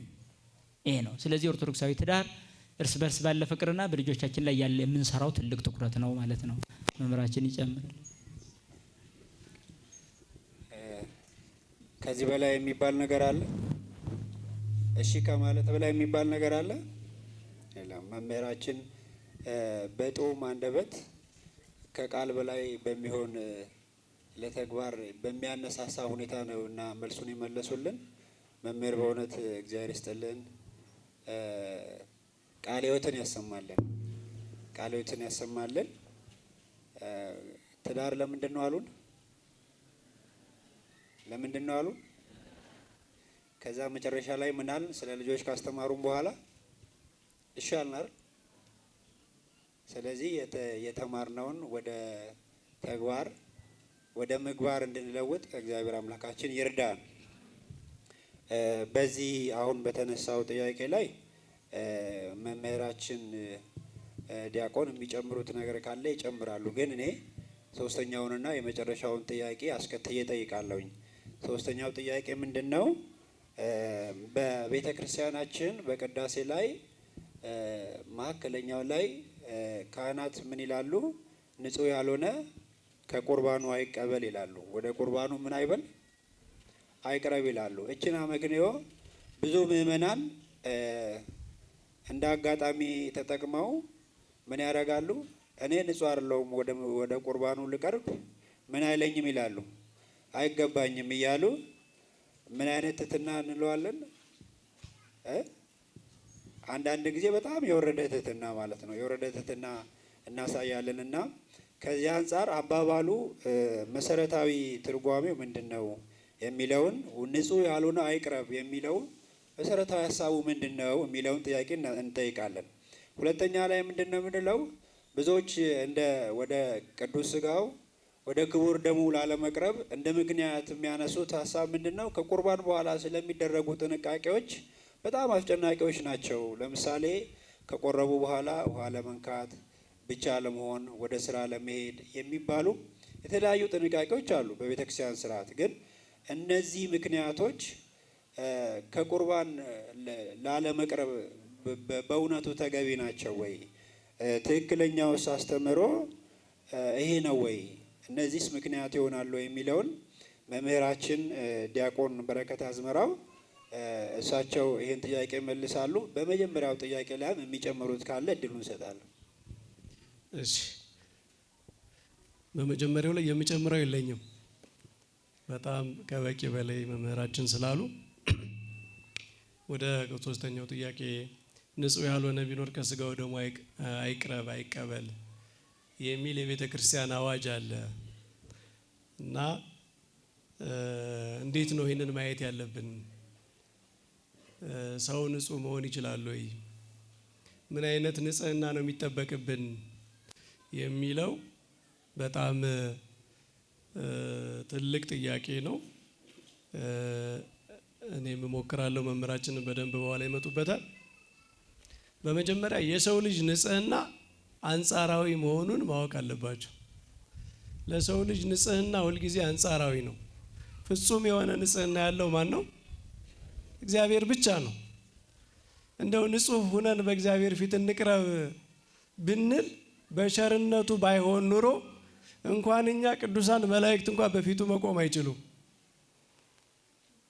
ስለዚህ በእግዚአብሔር ፊት ንጹሕ ሆኖ መቆም የሚችል ሰው የለም።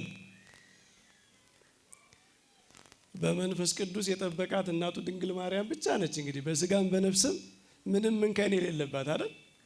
መላእክት እንኳን ኃጢአት ሰርተው ተገኝተዋል። ኃጢአት ባይሰሩ እንኳ ከእግዚአብሔር ቅድስና አንጻር ፍጥረት ንጹሕ ነኝ ቅዱስ ነው ብሎ መቆም አይችልም። ለእግዚአብሔር ንጽህና ቅድስና የሚሆን ቅዱስና ሊኖረን አይችልም። በመጀመሪያ ይሄ ለማንም ሰው የሚሰራ ነው። ለእኛም ለቅዱሳኑም ለሁሉም ማለት ነው፣ በምድር ላይ ላለ ሰው ሁሉ። ሁለተኛ ግን የሚጠበቅብን ነገር ደግሞ አለ ማለት ነው። ቤተ ክርስቲያን ይህንን አዋጅ ካወጀች የሚጠበቅብን አንጻራዊም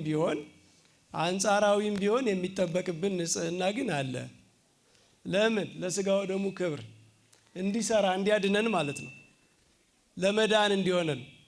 ለመዳን እንዲሆነን የሚጠበቅብን ነገር አለ። አንደኛው ምንድነው? ቅድም መምህራችን ደጋግመው ሲሉት ነበረ። ኃጢአታችን በልባችን መታመን፣ ለንስሐ አባታችን መንገር። በመጀመሪያ በልብ መታመን። ክርስቲያን ሁልጊዜ በልቡ ኃጢአተኛ ነኝ፣ ከእግዚአብሔር ክብር አጉድያለሁ፣ በሚገባኝ አልኖርም ብሎ የሚያምን ሰው ነው። ይህንን በዘመናዊው አስተሳሰብ አይወደድም አይደል? እንደዚህ ማሰብ በራስ ላይ ኔጌቲቭ ነገር አትሳል ይላሉ። እንደውም ይሄ ዲፕሬሽን ያመጣል የሚሉ አሉ አይደል? በቃ ስለ ራስ ጥሩ ብቻ አስብ። እንዴ ውሸት ያድናል እንዴ? ውሸት ያድናል ሰውን? በእግዚአብሔር ፊት ቅዱሳን አይደለንም፣ ኃጢአተኛ። ይሄ እኮ እውነታ ነው። በሐሰት ራሳችን ብንገለግለው አይረባንም። ግን እኛ በእግዚአብሔር ፊት ኃጢአተኞች ነን፣ በደለኞች ነን ስንል በተስፋ ነው። እግዚአብሔር እንደሚምረን ይቅር እንደሚለን እያወቅን ነው እንጂ በቀቢጸ ተስፋ አይደለም። የቀቢጸ ተስፋ ከሆነ መጥፎ ነው። ሰዎች በቀቢጸ ተስፋ እኔ እኮ አልረባም፣ አልጠቅምም፣ የማልጠቅም ሰው ነኝ ብለው ካመኑ ወደ ድብርት፣ ወደ አእምሮ ህመም፣ ወደ በሽታ ይሄዳሉ። በተስፋ ግን እግዚአብሔርን መሐሪነቱን ይቅር ባይነቱን በማሰብ ይቅር እንዲለን በማሰብ የምንናገረው ግን ከዚያ በተቃራኒ አእምሯችን የሚያድስ የሚያበረታ ጤና የሚሰጥ ነው። ስለዚህ በዚህ መኖር አለብን። አንደኛ። ሁለተኛ መናገር አለብን፣ መናዘዝ አለብን። ቅድም ይህንታ እንዳሉት። ሶስተኛ ግን ቅድም ነግተና ያለፍነው ነገር አለ። ይቺ ነውረ ህሊና በሀሳቡ ድውይ የሆነ ቢኖር አይቅረብ፣ የህሊና ነውር ያለበት ቢኖር አይቅረብ የምትል ቃል አለች። ቅዳሴ ላይ አይቅረብ የምትል ቃል አለች። ነውረ ህሊና ማለት ምን ማለት ነው? አመፀኝነት ነው። ድካም አይደለም። ሰው በድካም ኃጢአት ሊሰራ ይችላል። አመፀኛ ማለት ወስኖ ኃጢአት የሚሰራ ማለት ነው። ወስኖ አውጥቶ አውርዶ አመት ቀጥሮ ወር ቀጥሮ ኃጢአት የሚሰራ ሰው አለ። ሳያስበው በስጋ ድካም ወድቆ ኃጢአት ሰርቶ ይነሳል ሰው። ግን እንዲህ አይነት ሰው ካለ ከዚህ ሀሳቡ ሳይወጣ መቁረብ የለበትም። ከዚህ ሀሳቡ ሳይወጣ በእግዚአብሔር ላይ የሚያምጽ ማለት ነው። መርጦ የሚቀበል ቅድም ያልነው ትእዛዛቱን መርጦ የሚቀበል፣ የሚፈልገውን የሚፈጽም፣ የማይፈልገውን የሚተው። ይሄ አመፀኛ ነው። ከድካም አይደለም፣ ይሄ ከአመፅ ነው። ሁሉንም ተቀብሎ በድካም ሰው ሊወድቅ ይችላል፣ ንስሐ ይገባል። አመፀኝነት ግን መጥፎ ነው እና አመፀኛ ያልሆነ ሰው ማለት የእግዚአብሔርን ሕግ ይህንን እፈጽማለሁ ይህን አልፈጽምም የማይል። እሳት በላይ ላይ አመፀን እያሉ ነው። ይንታ አማጽያን ለሆኑ ሰዎች ነው ስጋው ደግሞ የተባለው እንደዚህ ለአማጽያን የሚያቃጥል እሳት ነው። ለአመፀኞች ማለት ለእግዚአብሔር የማይታዘዙ ትዕቢተኛ ሰዎች፣ አመፀኛ ሰዎች። እንደሱ ነን እንደኛ? እንደሱ ከሆነ አንቅረብ። እንደሱ ካልሆን ግን የእግዚአብሔርን ትእዛዛት ተቀብለን በልባችን በድካም ምክንያት ኃጢአት፣ በመጀመሪያ ኃጢአት ለመስራት አንዘጋጅ። ፕሮግራም አናውጣ፣ እቅድ አናውጣ። ሁልጊዜ አእምሯችን በእግዚአብሔር ትእዛዝ አቀንተን እንኑር። ግን ከድካም የተነሳ ብንወድቅ እንነሳለን። የመነሻው መንገድ ተሰጥቶናል። ንስሐ መግባት ነው። በቃ እዚያ በኋላ ለስጋው ደግሞ በቂ ነን። ደካማ ነኝ፣ ኃጢአተኛ ነኝ፣ በድያለሁ ያለ ሰው ለስጋው ደግሞ በቂ ነው። ለምን? ስጋው ደግሞ ጸጋ ስለሆነ፣ መዳኛ ስለሆነ። ስጋው ደግሞ ቅዱስ ለሆኑ ሰዎች ሽልማት አይደለም። ለበቁ ለነቁ ሰዎች ሽልማት አይደለም። ለበቁ ለነቁ ሰዎች ሽልማት እኮ መንግስተ ሰማያት ነች። ለበቁ ለነቁ ሰዎች ሽልማት ሳይሆን ሰዎች እንዲበቁ እንዲነቁ የሚያደርግ ነው። ስለዚህ ከድካማችን ራሱ የሚያድነን ነው። ኃጢአትን ታግለን ወጥተን ወርደን ለመስራት ሳንፈልግ እንኳን የሚጥለናል። አንዳንዴ ስጋው ደግሞ ስንቀበል ግን ኃይል ይሰጠናል፣ እንድንበረታ ያደርገናል፣ ኃጢአትን እንድንጠላ ያደርገናል፣ እንድንጸየፈው ያደርገናል። ቀድሞ እየታገልን የምንድነውን ሳንታገል እንድንድን ያደርገናል። ለምን? በውስጡ የእግዚአብሔር ኃይል የክርስቶስ ያደረበት ሰው ክፋት ይጸየፋል። ስለዚህ ኃይል የሚሰጠን ነው። ኃጢአት ሁለት አይነት ነው ደረጃው ማለት ነው። አንደኛ የግብሩ ነው። እሱን እንዳልኳችሁ ቅድም ትናዘዙታላችሁ። ኃጢአታችን እናዘዛለን፣ ድካማችን አምነን ወደ ስጋው ደሙ እንቀርባለን። ግን ኃጢአት ኃይልም ነው። ኃጢአት በውስጣችን ያለ ኃይል ነው። ሰዎች እንደዚያ ሲሉ ሰምታችሁ አታውቁም?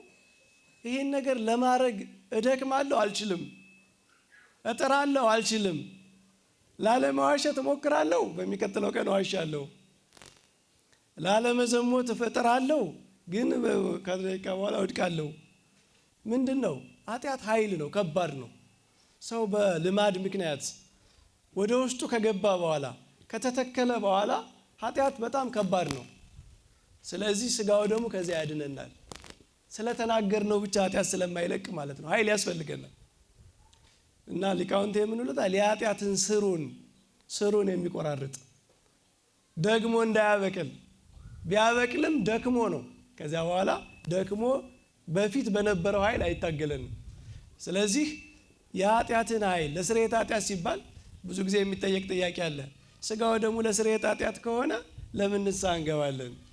ቀድሞ ንስሐችን ስርየተ ኃጢአት አላስገኘም ወይ? ስርየተ ኃጢአት አግኝተናል። ኃጢአታችን ይቅር ተብሏል። ንስሐ ሲገባ አንድ ሰው ኃጢአቱ ይቅር ይባላል። ግን የኃጢአት ኃይል አለ የሚታገለው። ያደከመው ነገር ደግሞ ከዚያ መጠንከር አለበት። ስለዚህ ከዚያ ለመዳንም ለመጠንከርም የምናደርገው ነው ማለት ነው።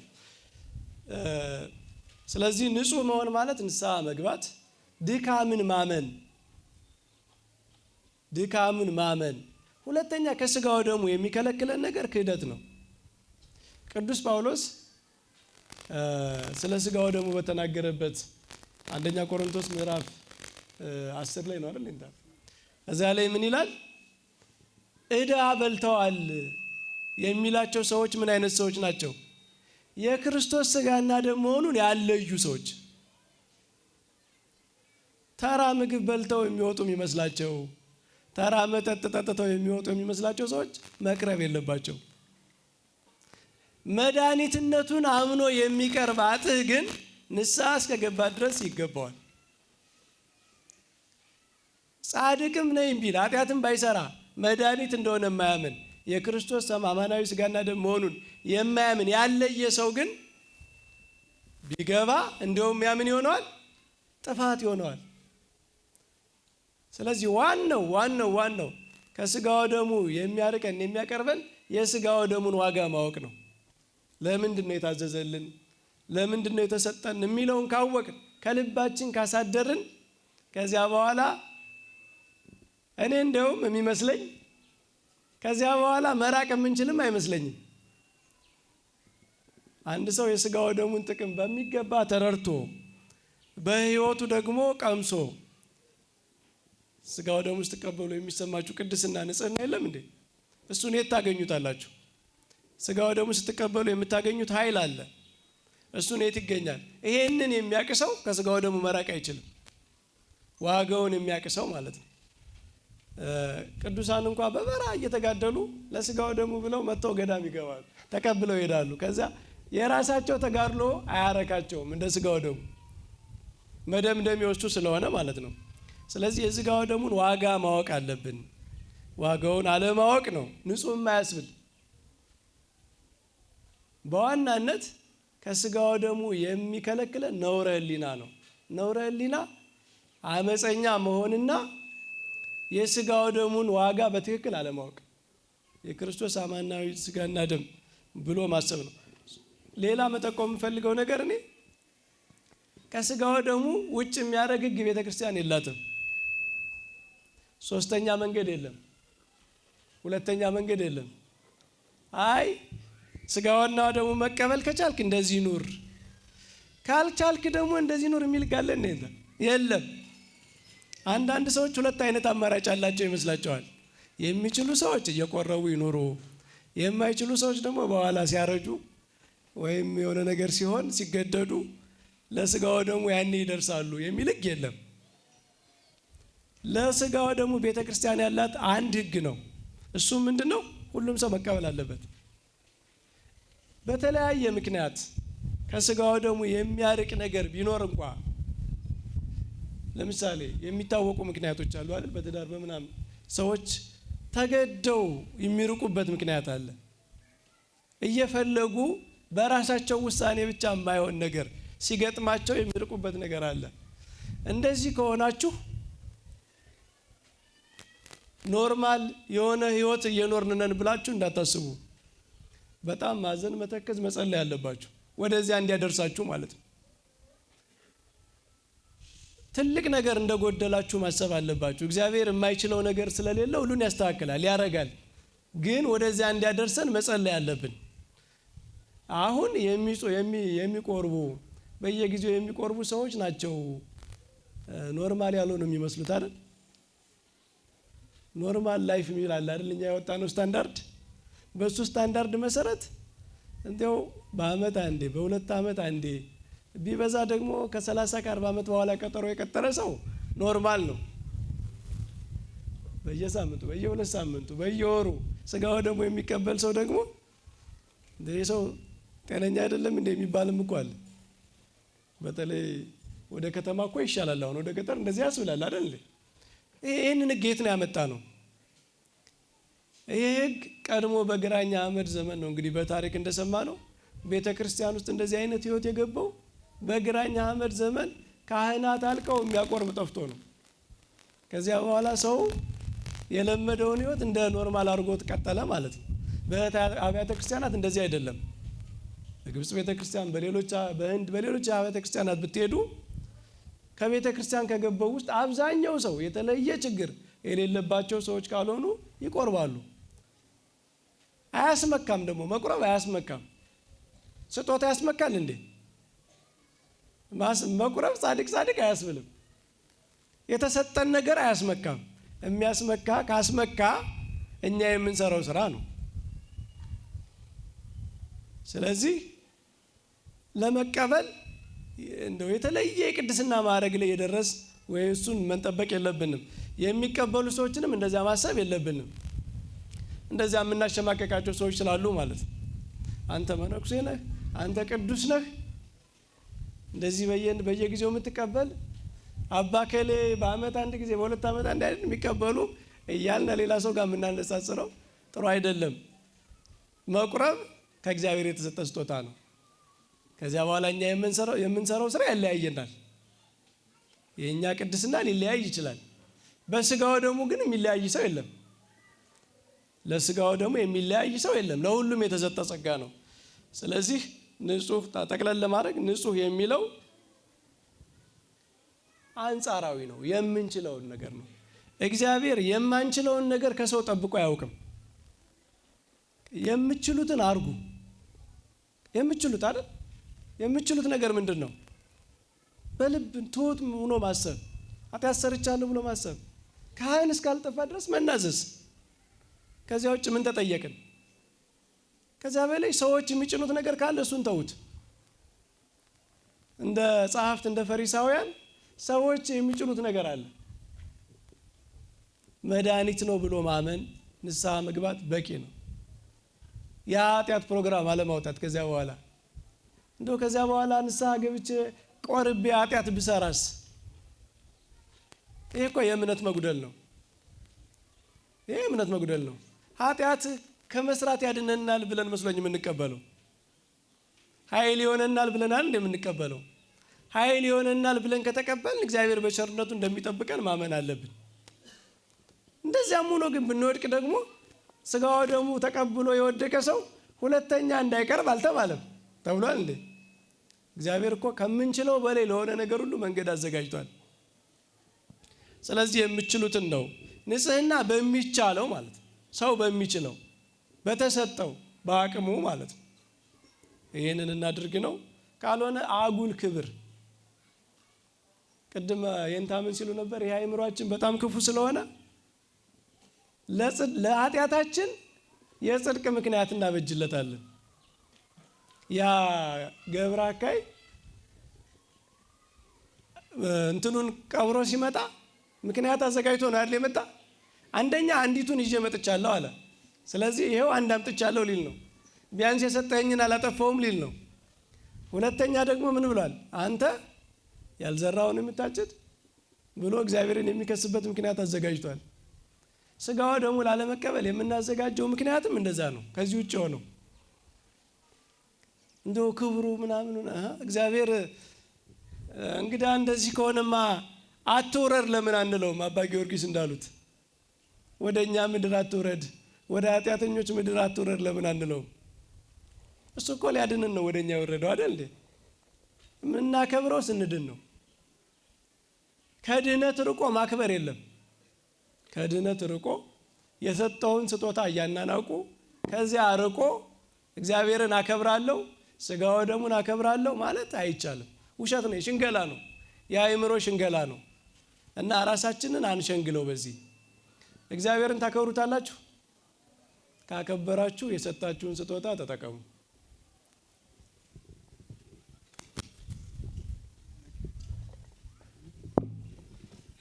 የኔታ ደግሞ ትንሽ ይጨምሩና ሰዓታችንም ስላለቀ ድካምም እየመጣ ስለሆነ ወደ ምሳ ነው የምንሄደው። ቀጥሎ ግን አሁን ላይ በተነሳው ጥያቄ ላይ የኔታ ትንሽ ይጨምሩ። ለመምህራችን ቃለ ሕይወት ያሰማልን። ቅድመ ቁርባን ያለው በተለይ ሰው ምን መዘጋጀት እንዳለበት እንዲሁ በሰፊ የተገለጸ ነው። አሁንም ጊዜ ቁርባንም ላይ ደግሞ ተራችንን ጠብቆ መቀበል ላይ ደግሞ ራስን የቻለ ጊዜ አለ። ከቅዳሴው በፊት መገኘት፣ ኪዳኑን ማስደረስ ላይ ብዙ ሰው ይሰንፋል። ኪዳን ቅድመ ቅዳሴ የተዘጋጀ ቅዳሴ ነው። ሊቃውንት በማህሌት ካህናት በሰዓታት ሲያመሰግኑ ያድራሉ። ተመሳሳይ ነው ዝማሬው። በሰዓታቱ ቅዱስ ቅዱስ ይላሉ፣ በማህሌቱ ስቡህ ወወዱስ ይላሉ። ትርጉሙ ግን ቅዱስም ምስጋና ነው፣ ስቡህም ምስጋና ነው። ለእግዚአብሔር ምስጋና ያቀርባሉ ሁሉም በችሎታቸው። ከዚያው በኋላ መገናኛችን ኪዳን ነው። ወደ ቅዳሴው እንዘጋጃለን ማለት ነው። ስለዚህ ኪዳን ላይ ቀድሞ መድረስ የአንድ ቆራቢ ትክክለኛ ኃላፊነት የወሰደ ሰው መለያ ነው። ኪዳን የሰዓታቱም የማህሌቱም ጸሎት አልቆ ምንዋሃድበት ምንገናኝበት ነው።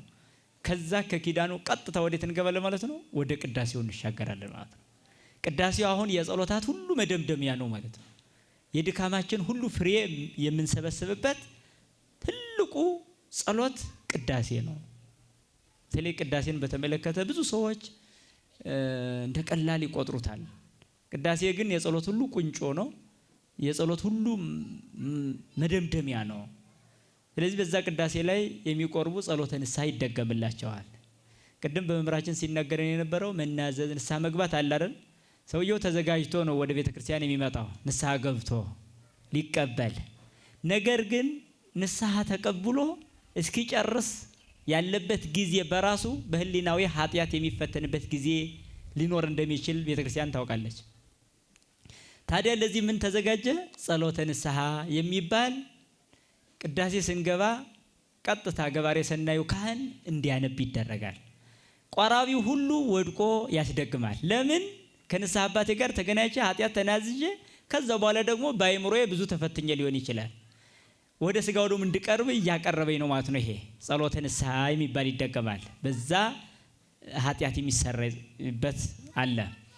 ከዛ ደግሞ ቀጥ ብለን መቆም ነው በቅዳሴው ሰዓት። ምናልባት የተፈቀደላቸው እንኳ 3 አካላት ናቸው፣ ለመቀመጥም ለመተኛትም ከፈለጉ። አንደኛ መቆም የማይችሉ ህፃናት ካሉ ቁሙ ተብሎ አይገደዱም። ሁለተኛ በሽተኛ መቆም የማይችል ካለ እንዲቆም አይገደድም። ሶስተኛ ሽማግሌ መቆም የማይችል ካለ እንዲቆም አይገደድም። ከዛ በኋላ ያለው ሰው ግን ለወሬ 3 ሰዓት መቆም የሚችል በቅዳሴ ሰዓት ደከመኝ የሚል ምክንያት አይሰጠውም። ለስራ ሲሆን ብዙ ሰዓት የምንቆም፣ ለቅዳሴ ሲሆን ግን አይመቸኝም የምንል ከሆነ ለመዳን ራሳችን አላዘጋጀንም። ስለዚህ ቀጥ ብለን እንቆማለን። አሁንም ቅዳሴ መሃል ብዙ ፈተና ይመጣል። ምን የሚል ወደ ስጋዊው ዓለም እንድንራመድ ብዙ የአይምሮ መፈተን ይታይብናል። ከዛ ቅዳሴው እያለቀ በሄደ ቁጥር ወዴት እንደርሳለን? ስግዱ ለእግዚአብሔር በፍርሃት እንባላለን። በዚህ ሰዓት ስግዱ ተብለን መጨረሻ ላይ ስንሰግድ አሁንም ጸሎተ ንስሐ ይደገማል። ለምን? በቅዳሴው መሃል ዲያቆኑ እየቀሰቀሰ እንኳን እንተኛለን። እየቀሰቀሰ እንኳን ማለት ነው። ለጸሎት ተነሱ፣ ከዛ ወዲያው አቤቱ ይቅር በለን እንላለን። ለምንድን ነው? ይሄ ንቃተ ህሊና ነው። ለስጋው ደግሞ የሚገባ ህሊና እንዲኖረን ነው እያነቃቃን ያለው ዲያቆኑ ማለት ነው። ተነሱ ተነሱ ተነሱ ይላል፣ ይቀሰቅሳል። ከዛኛ ደግሞ ይቅር በለን ይላል። ካህኑ ደግሞ ምን ይላል? ሰላም ከእናንተ ጋር ይሁን ይላል። እንደ ቃልህ ይደረግልን እንላለን። በተስፋ እንቀጥላለን። ከዚያ በኋላ ወደ መጨረሻውም ግን ያም ሆኖ ስለምንሰረቅ ቀጥታ ከዚህ መመለሻችን ጸሎተ ንስሐ የሚባል ይደገማል። ከዚያ በኋላ በጣም የሚገርመው እኛ ተዘጋጀናል፣ ደከምናል፣ ምንም አለ ጌታ ሆይ አንተ ማረን፣ ለስጋው ደግሞ ሀብቃን ለማለት እግዚኦ መሐረን የሚባል ትልቅ ጸሎት ይመጣል። አያችሁ እንዴት አድርገን እንዳደረሰች ስንቱን ካለፈች በኋላ ከዚያ እግዚኦ መሐረን እንድንል ብቻ እንገድለን። አቤቱ አንተ ማረን፣ በቃ ለስጋው ደግሞ አንተ አብቃን ማለት ነው። እና ሰው በራሱ ተመክቶ ተዘጋጅቶ ራሱ ለስጋው ደግሞ ላይበቃ ይችላል። ለስጋው ደግሞ የሚበቃበት ስልጣን ያለው ሰው የለም። ለዚህ ነው አባ መቃርስ ለ4 ቀን ያክል ጦም አደረ ለመቀበል። ለ4 ቀን ያክል ጌታ ህሊናውን አውቆበታል። መቃርስ ሆይ ምን እያደረክ ነው አለው። ጌታዬ ሆይ ስጋና ደምህን ልቀበል ብዬ ለመብቃት ነው ይሄን ያህል ምጾመው አለ። አይ መቃርስ እንኳን 4 ቀን 40 ቀን ጾም ብትውል ብታድርም እኮ ለስጋዬና ለደሜ አትበቃም። እኔ በቸርነቴ ነው የምሰጥህ፣ በቸርነቴ ነው የምሰጥህ። ይሄን መዘንጋት የለብንም። ሁል ጊዜ የራሳችን ዝግጅት ብቻ በቂ አድርጎኛል ብለን የምናስብ እንዳንሆን መጠንቀቅ። ስለዚህ በቸርነቱ የሚሰጠን ጸጋ መሆኑን አስበን ግን መደሰት። የሚገርም እኮ ነው። በኃጢአታችን እያለቀስን በቸርነቱ ደግሞ እንደሰታለን፣ በተስፋ እንደሰታለን። ይሄ ነው እና ከዛ በኋላ እግዚኦ መሐረነ ብለን ጊዜው ይደርሳል። እሱ ካለቀ በኋላ ሃይማኖተ አበው የሚባል መጽሐፍ አለ። ምስጢረ ስጋዌን፣ ምስጢረ ስላሴን፣ ምስጢረ ቁርባንን፣ ምስጢረ ጥምቀትን መሰረት አድርጎ ነው የሚናገረው። ስለዚህ በአንድነት በሶስትነት አምናለሁ። ከሶስት አካላት አንዱ ሰው መሆኑን አምናለሁ። ሰው የሆነው እርሱ ደግሞ ለራሱን መስዋዕት አድርጎ ለኔ እንደሰጠኝ አምናለሁ ማለት ያክል ነው። በዛ ውስጥ ያለው ትምህርት ማለት ነው። እሱን እንሰማለን። ወዲያው ሌላ ሐሳብ ውስጥ እንዳንገባ እኮ ነው ይሄን ያህል ስራ የምትሰጠን ቤተክርስቲያን። አስባችኋል? ወደ ስጋው ለመቅረብ ወደ ሌላ ሐሳብ እንዳንሄድ ማለት ነው። ሃይማኖተ አበው ይነበብና በጣም የሚገርመው እንደገና እግዚኦ ይባላል። ይቅር በለን እንላለን። ስለ እናትህ ስለ ድንግል ማርያም ይቅር በለን፣ ይቅር በለን። ከሷ የተገኘ ስጋ ነዋ፣ መለኮታዊ ስለሆነ የምንቀበለው ህይወት የሚሆነን። ከዛ ቀጥታ በተራ ጳጳሳት፣ ካህናት፣ ዲያቆናት፣ ምእመናን እየሆነ በተራ ይቀርባል ማለት ነው። ስለዚህ በምንቀበልበት ሰዓት መገፋፋት፣ እኔ ልቅደም ብሎ መሸማማት አያስፈልግም። ጥንቁቅ መሆን ያስፈልጋል። አለ ቤተክርስቲያን ያዘጋጀችው የራሷ ስርዓት ቤተክርስቲያን፣ እሱን መጠቀም። ይሄ ጊዜ ቁርባን ላይ ነው። ከዛ ስንቀበል በውስጤ ገብቶ ፍሬ ያፈራ ዘንድ መንፈስ ቅዱስ ሆይ ስራ ብሎ ማመን ያስፈልጋል። በውስጣችን ላይ እንዲዋሃድ በጣም መለመን። የምንቀበለውን ስጋና ደም ደግሞ በድፍረት አይደለም የምንወስደው፣ በፍርሃት ነው። በፍርሃት በኪሩቤልና በሱራፌል ጀርባ የምትቀመጥ አንተ በእኔ ታድር ዘንድ የሚገባኝ ሰው አይደለሁም። እንዲያውም የማቴዎስ ወንጌል ላይ ያለውን ምዕራፍ 8 ላይ ያለው 100 አለቃው የሚናገረው አለ አይደለ? ከቤቴ ጣራ በታች ትገባ ዘንድ አይገባኝም የሚለው ቃል ቀጥታ በዚህ በስጋው ደግሞ ይተረጎማል። ምን ማለት ነው? በኃጢአት በተታታ ቤት በእኔ አካል ውስጥ ልታድር ልትመጣ አይገባም። ነገር ግን ያላንተ መዳን ስለማልችል ፈቃድ ይሁን ብለን የምንቀበለው። ስለዚህ ይሄንን ትህትና ነው ገንዘብ የምናደርገው በዚህ ሰዓት እንጂ በድፍረት ምድራዊ ምግብ እንደሚበላ ሰው ሁነን አይደለም የምንቀበለው። በአፋችን ውስጥ ሳለም የምንለምነው ልመና አለ። ይቅርታ መጠየቅ፣ ደስታን፣ ፍቅርን፣ ሰላምን በውስጣችን እያገኘን እንደሆነ ሊሰማን ይገባል እንጂ በድፍረት ዝም ብሎ እንዳለማዊ ምግብ የምናላምጠው እንዲህ ብለን የምንወስደው አይደለም። እንደውም በአንድ ቅዳሴ አንድ ዲያቆን ተወቅሶበታል። በዚህ ዲያቆኑ ይቀበልና ስጋና ደሙን እንደ ምድራዊ ምግብ ሲያላምጥ እመቤታችን ተገልጻ ነው የወቀሰችው። አንተ ደፋር የልጄ ስጋ እኮ ነው ብላለች። አንተ ደፋር ምድራዊ ምግብ አረከው፣ የልጄ ስጋ እኮ ነው። አይገርም?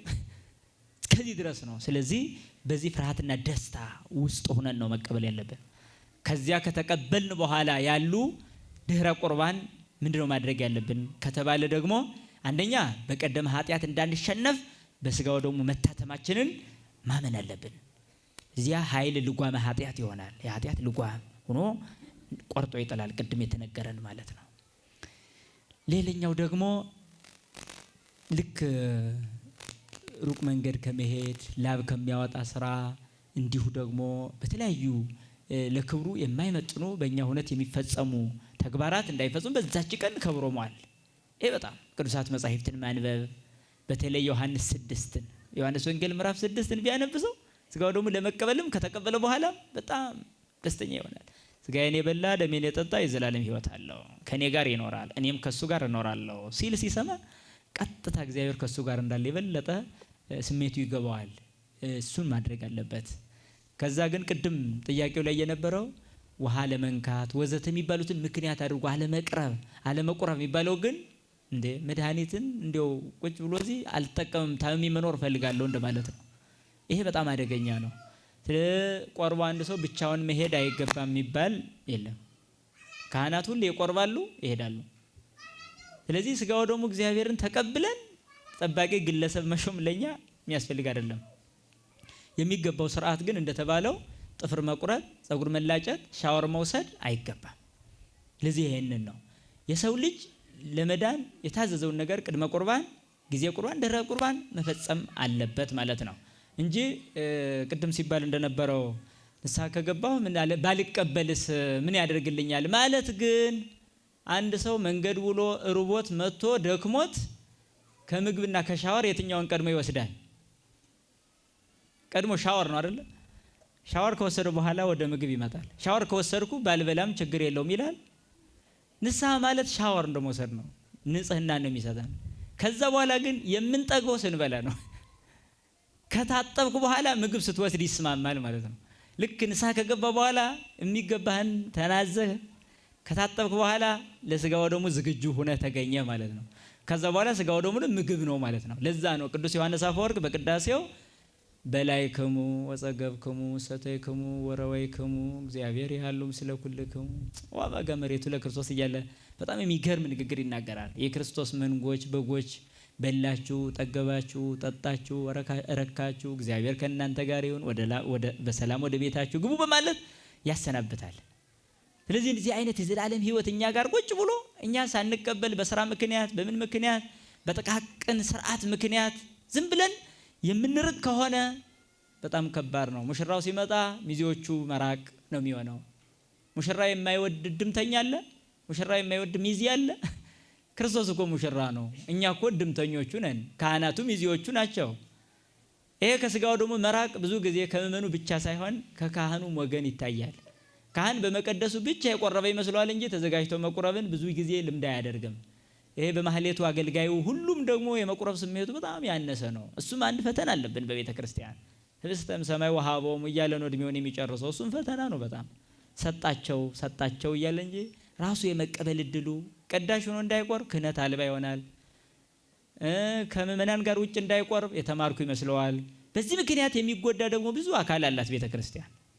ስለዚህ ሁሉ ምክንያት ስለማይሆን ድህነትን ለማግኘት መድኃኒትን ቀርቦ መቀበል ያስፈልጋል። ስጋና ደም ለህይወታችን ትልቁ፣ ለትዳራችን ትልቁ፣ ለልጆች አስተዳደግ ትልቁ መድኃኒት ነው። ከሱ መራቅ የማይገባ መሆኑን በደንብ ቤተክርስቲያናችን ትናገራለች። ለዚህ ነው አሁን በኢትዮጵያ ቤተክርስቲያን አንድ ያለን ጉድለት ይሄ ነው።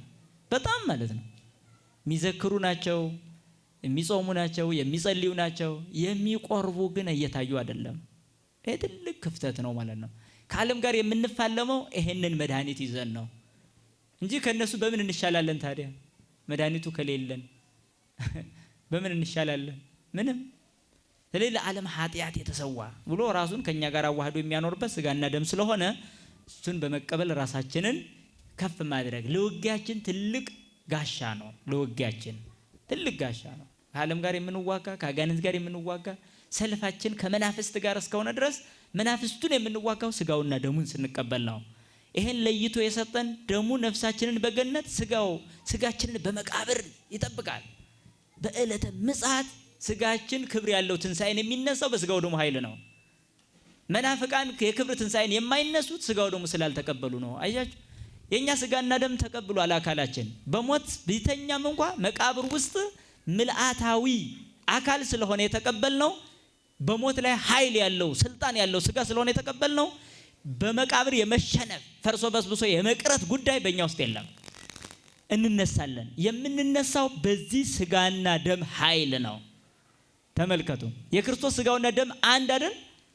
እኛ ደግሞ ነፍስ ከስጋ ስትለይ ደማችን በነፍስ ደሙ በነፍሳችን ስጋው ደግሞ በስጋችን። ነገር ግን ደምና ስጋው ሳይለይ ነው ይኖራል። የኛ ስጋ በመቃብር ውስጥ ይፈርሳል። በፈረሰው አጥንትና አፈር ሁሉ ምልአታዊውን አካል እንደያዝን እንጠብቃለን። እሱ ሳይፈርስ እኛ ፈርሰን ከዛ የማይፈርሰው እሱ የሚፈርስ ስጋችንን በዕለተ ምጽአት በክብር ያስነሳዋል። ይሄን ያልተቀበሉ ሰዎች በሐሳር ይነሳሉ። ለምን? ሰው ስለሆኑ ይነሳሉ። ስጋና ደም ስላልተቀበሉ ግን ውርደት ተከናንበው ይነሳሉ። ለምን? ክቡሩን አካል ስላልተቀበሉ። እኛ ግን ይሄን ክቡሩን ስጋና ደም ስንቀበል የከበረ ትንሣኤ እንነሳለን። ወእለሰ ሰናየ ገብሩ ይወጽኡ ውስተ ትንሣኤ ዘለ ሕይወት ወእለሰ እኩ የገብሩ ትንሣኤ ዘለ ሐሳር ዘለ ሞት። መልካም ያደረጉ መልካም ትንሣኤን ይነሳሉ፣ ክፉ ያደረጉ ክፉ ትንሣኤን ይነሳሉ ማለት ነው። ስለዚህ ነው አንድ ክርስቲያን ሲሞት ብቻውን እንዳለ አይደለም የምናስበው፣ ከክቡሩ ስጋ ጋር ነው ያለው። ከማይፈርስ መለኮት ከተዋሃደው ስጋ ጋር የምንቀበለው ስጋ ነፍስ የተለየው መለኮት የተዋሃደው ነው። ተመልከቱ ነፍስ የተለየው መለኮት የተዋሃደው ነው። አያ ነፍስ ስለማትጎረስ መለኮት ግን በስጋ ተዋህዶ የሚጎረስ ሆኗልና ያ የጎረስነው መለኮታዊ አካል ከኛ ጋር ይኖራል። በየትኛውም የሥራ ሂደታችን ሁሉ ያ ኃይልን ይሰጠናል። አስፈሪ ነገር እንኳን ከዓለም ላይ ቢከሰት አንፈራም። ለምን? ሰማይ ምድሩን የሚጠብቅ አካል በእኔ ውስጥ አለ። አየሁ ዓለምን የፈጠረ ስጋ ነው የተቀበልኩት። ዓለምን የፈጠረ ስጋ የምለው መለኮትን የተዋሃደ በመሆኑ ነው። እመቤታችን ወላዲተ አምላክ አይደለች? እመቤታችን የጸነሰችው የወለደችው አካል እኔ ጋር አለ በስጋው ደሙ ማለት ነው። የተፈተተ ስጋና ደምን እንቀበላለን። የተከፋፈለ ስለማንቀበል በዚህ ስጋና ደም ደግሞ ሁላችን እንዋሃዳለን ማለት ነው። የማይቀበሉት ከአንድነቱ ውጪ ይሆናሉ ማለት ነው። አያችሁ ስጋው አዋህዶናልና ስጋው ስላዋሃደን ሁላችን አንድ እንባላለን። ነገር ግን ይህ በሌለበት ግን የተለያየ ምእመን ይፈጠራል ማለት ነው። ለዛ ነው ዘረኛ ምእመን እየተፈጠረ ያለው። ክርስቲያኑ ነው ከክርስትናው በላይ ቋንቋን የሚያበልጥ ክልልን የሚያበልጥ ስጋዊ ደማዊ ነገርን የሚያበልጥ ይሆናል። ተራ በሆነ ነገር ይደነቃል። ለምን? ማድነቅ ይሄን ነው። ከነቢያት ሁሉ የበለጥንበት ታዲያ ይሄ መስሎ ሌላ መምናለን? ፀሐይ ያቆመ ኢያሱ እኮ ስጋው ደግሞ አልተቀበለም። ባህር የከፈለ ሙሴ ስጋው ደግሞ አልተቀበለም። እኛ የምንበልጣቸው እኮ በዚህ ነው እንዴ። ያናብስት አፍ ዝጉ አልተባልነ፣ እሳትን አጥፎ አልተባልነ፣ ሰዓትን ወደ ኋላ መልሶ አልተባልነ፣ ባህር ክፈሉ አልተባልነ፣ ስጋው ደግሞ ተቀበሉን የተባልነ። አያችሁ ተራራ አፍልሱ አልተባልነ። ተራራ ያላፈለሰ አይጸድቅም የሚል የለም። ባህር ያልከፈለ አይጸድቅም የሚል የለም። ፀሐይ ያላቆመ አይጸድቅም የሚል እኮ የለም። ምን የሚል ነው ያለው? ስጋዬን ደሜን ያልተቀበለ አይጸድቅም ነው፣ አይድንም ነው። አያችሁ በኋላ በእውን ከሱ ጋር ለመኖር አሁን በስጋና ደም ከሱ ጋር በእውን መኖር አለብን ማለት ነው። ይሄ ነው ክርስትና ማለት የተያያዘ ነው። ሲሞት ክርስቲያኑ ስጋው ደሙ ተቀብሎ በአየር ላይ አጋንንት ይላል ቀጥታ ስጋና ደም ማህተሙን ሲያዩ ይበተናሉ ነው የሚለው። ይበተናሉ ይላል። አይው ያልተቀበለ ሰው ሲኖር ግን ይከቡታል፣ ያገኙታል። ስጋና ደም ማህተም ነው። አንድ ሰው ንስሐ ተቀብሎ ስጋው ደም ባይቀበል ብዙ የተጻፈበት ግን ማህተም የሌለበት ደብዳቤ እንደማለት ነው። ተቀባይነት የለውም። ምንም ርቀት ያለው ጽሁፍ ቢሆን እንኳን ምንም ያማረ ጽሁፍ ቢሆን እንኳን ማህተም እስካላረፈ ድረስ ተቀባይነት የለውም። አንድ ክርስቲያን ንስሐ ገባ፣ ከዛስ ማህተሙ ስጋና ደም ነው። ከዛ በኋላ ነው ወደ ላይ ተቀባይነት የሚኖረው። ይሄ ነው ህይወታችንም እሱ ነውና በስጋው ደሙ ላይ በተለይ ስንፍና እንዳናሳይ መጠንቀቅ ያስፈልጋል። ጊዜ መስጠት፣ ቦታ መስጠት፣ መረዳት፣ ማወቅ በጣም ያስፈልጋል። እንዴ ምንም ስጋው ደሙ ከሌላቸው አረማውያን ጋር እኩል እንኖራለን እንዴ? ዝም ብለን ከአሕዛብ ጋር እኩል። እነሱም ነጋዴ አንተም ነጋዴ፣ እነሱም ምግብ ይበላሉ አንተም ምግብ ትበላለህ። የምትለየው ግን በምን ነበር? በስጋው ደሙ። ይሄን አያገኙትማ፣ ይሄን አያገኙትም። እና እግዚአብሔር ወለደኝ ምግቡንም ሰጠኝ የኛን ወስዶ ምግብ አድርጎ ሰጠን። እሱን መቀበል የራሳችንን ስጋ እኮ ነው የሰጠን። መልሶ ወስዶ መድኃኒት አድርጎ እኮ ነው የሰጠን። አቃቤ ሥራይ መጻም ሰማያ ሰማያ ወዘፈው ስኒ ተረከበ በቤተ ዳዊት እኮ ነው አባ ጊዮርጊስ ዘጋስጫ። ዶክተሩ ከላይ ነው የመጣው አለ፣ ባለ መድኃኒቱ ከላይ መጥቷል አለ። የመድኃኒቱ ቅመም ግን የተገኘው እዚሁ ከዳዊት ቤት ነው አለ፣ ከመቤታችን ስጋ። አየው መለኮቱን አዋህዶ መድኃኒት ይሁናችሁ ብሎ ሰጠ። እኛ ደግሞ እምቢ ማለት ምን ማለት ነው? እናንተ ሰርግ አዘጋጅታችሁ ደግሳችሁ ሰው መጥቶ አልበላም ቢላችሁ ምን ትላላችሁ? ምን ይሰማችኋል? በጣም ሐዘን። ስለዚህ ታዲያ ምን ያህል ክርስቶስ እንዳሳዘን ነው ይገባናል። ስጋውና ደግሞ እንዲያው መጥቶ ህፃናት ብቻ ተቀብሎት የሚመለስበት አጋጣሚ ሁሉ ይፈጠራል። ህፃናት ብቻ አያችሁ፣ ህፃናትም በወላጆቻቸው መጥተው ስናውቅ የምንተወው ለምንድን ነው? ሳናውቅ ተቀብለን ስናውቅ የምንረቀው ከመድኃኒቱ የበለጠ መቅረብ ያለብን ስናውቅ ነው የሚለውን ገንዘብ ማድረግ ይኖርብናል። ለነበረን ጊዜና ሰዓት አምላካችን የተመሰገነ ይሁን። ይቆየ። እግዚአብሔር ይስጥልን። መምህራንን ቅድም መምህራችን ቃል ያሰማልን። ቅድም ስለ ኦርቶዶክሳዊነት መገለጫዎች አንዲት ጉዳይ እንደው ሳላነሳት ከሄድን እንዳንጸጸት ብዬ ነው። የኦርቶዶክሳዊነት መገለጫው አንዱ በተለይ አሁን በወቅቱ ብዙ የምናየው ነገር አለ። በማህበራዊ ሚዲያም በተለያየ መንገድ የሃይማኖት ክርክር ማድረግ፣ የሆነ መጽሐፍ እየጠቀሱ መከራከር እና ምእመናንን ያልሆነ ሀሳብ ውስጥ መክተት አለ። ይህ አይነት ችግር አለ እና የኦርቶዶክሳዊነት አንዱ መገለጫ ቅድም ያላነሳ ነው ብናነሰው ጥሩ የሚሆነው ኦርቶዶክሳዊ አስተምህሮ ምንድነው? በሰው አእምሮ ልክ የሚገደብ አይደለም። ሁለት አይነት ንግግር እንናገራለን። ሃይማኖት አመክንያዊ አይደለም። አመክንዮ ጋር የሚቃረን ነገር የለውም ሃይማኖት። ለምን? አእምሮንም የፈጠረው እግዚአብሔር ነው፣ ሃይማኖትም የእግዚአብሔር ነው። የእግዚአብሔር የሆነ ነገር አይቃረንም። ነገር ግን በሃይማኖት ውስጥ ከአመክንዮ የሚያልፍ ነገር አለ። በአመክንዮ የማይወሰን የማይከተት ከዚያ ከፍ የሚል ነገር አለ። ለዛ ነው እኮ ሚስጥር የምንለው አይደል? ሚስጥረ ሥላሴ፣ ሚስጥረ ሥጋዌ፣ ሚስጥረ ቁርባን፣ ሚስጥር እያልን የምንቀጽለው ለምንድን ነው?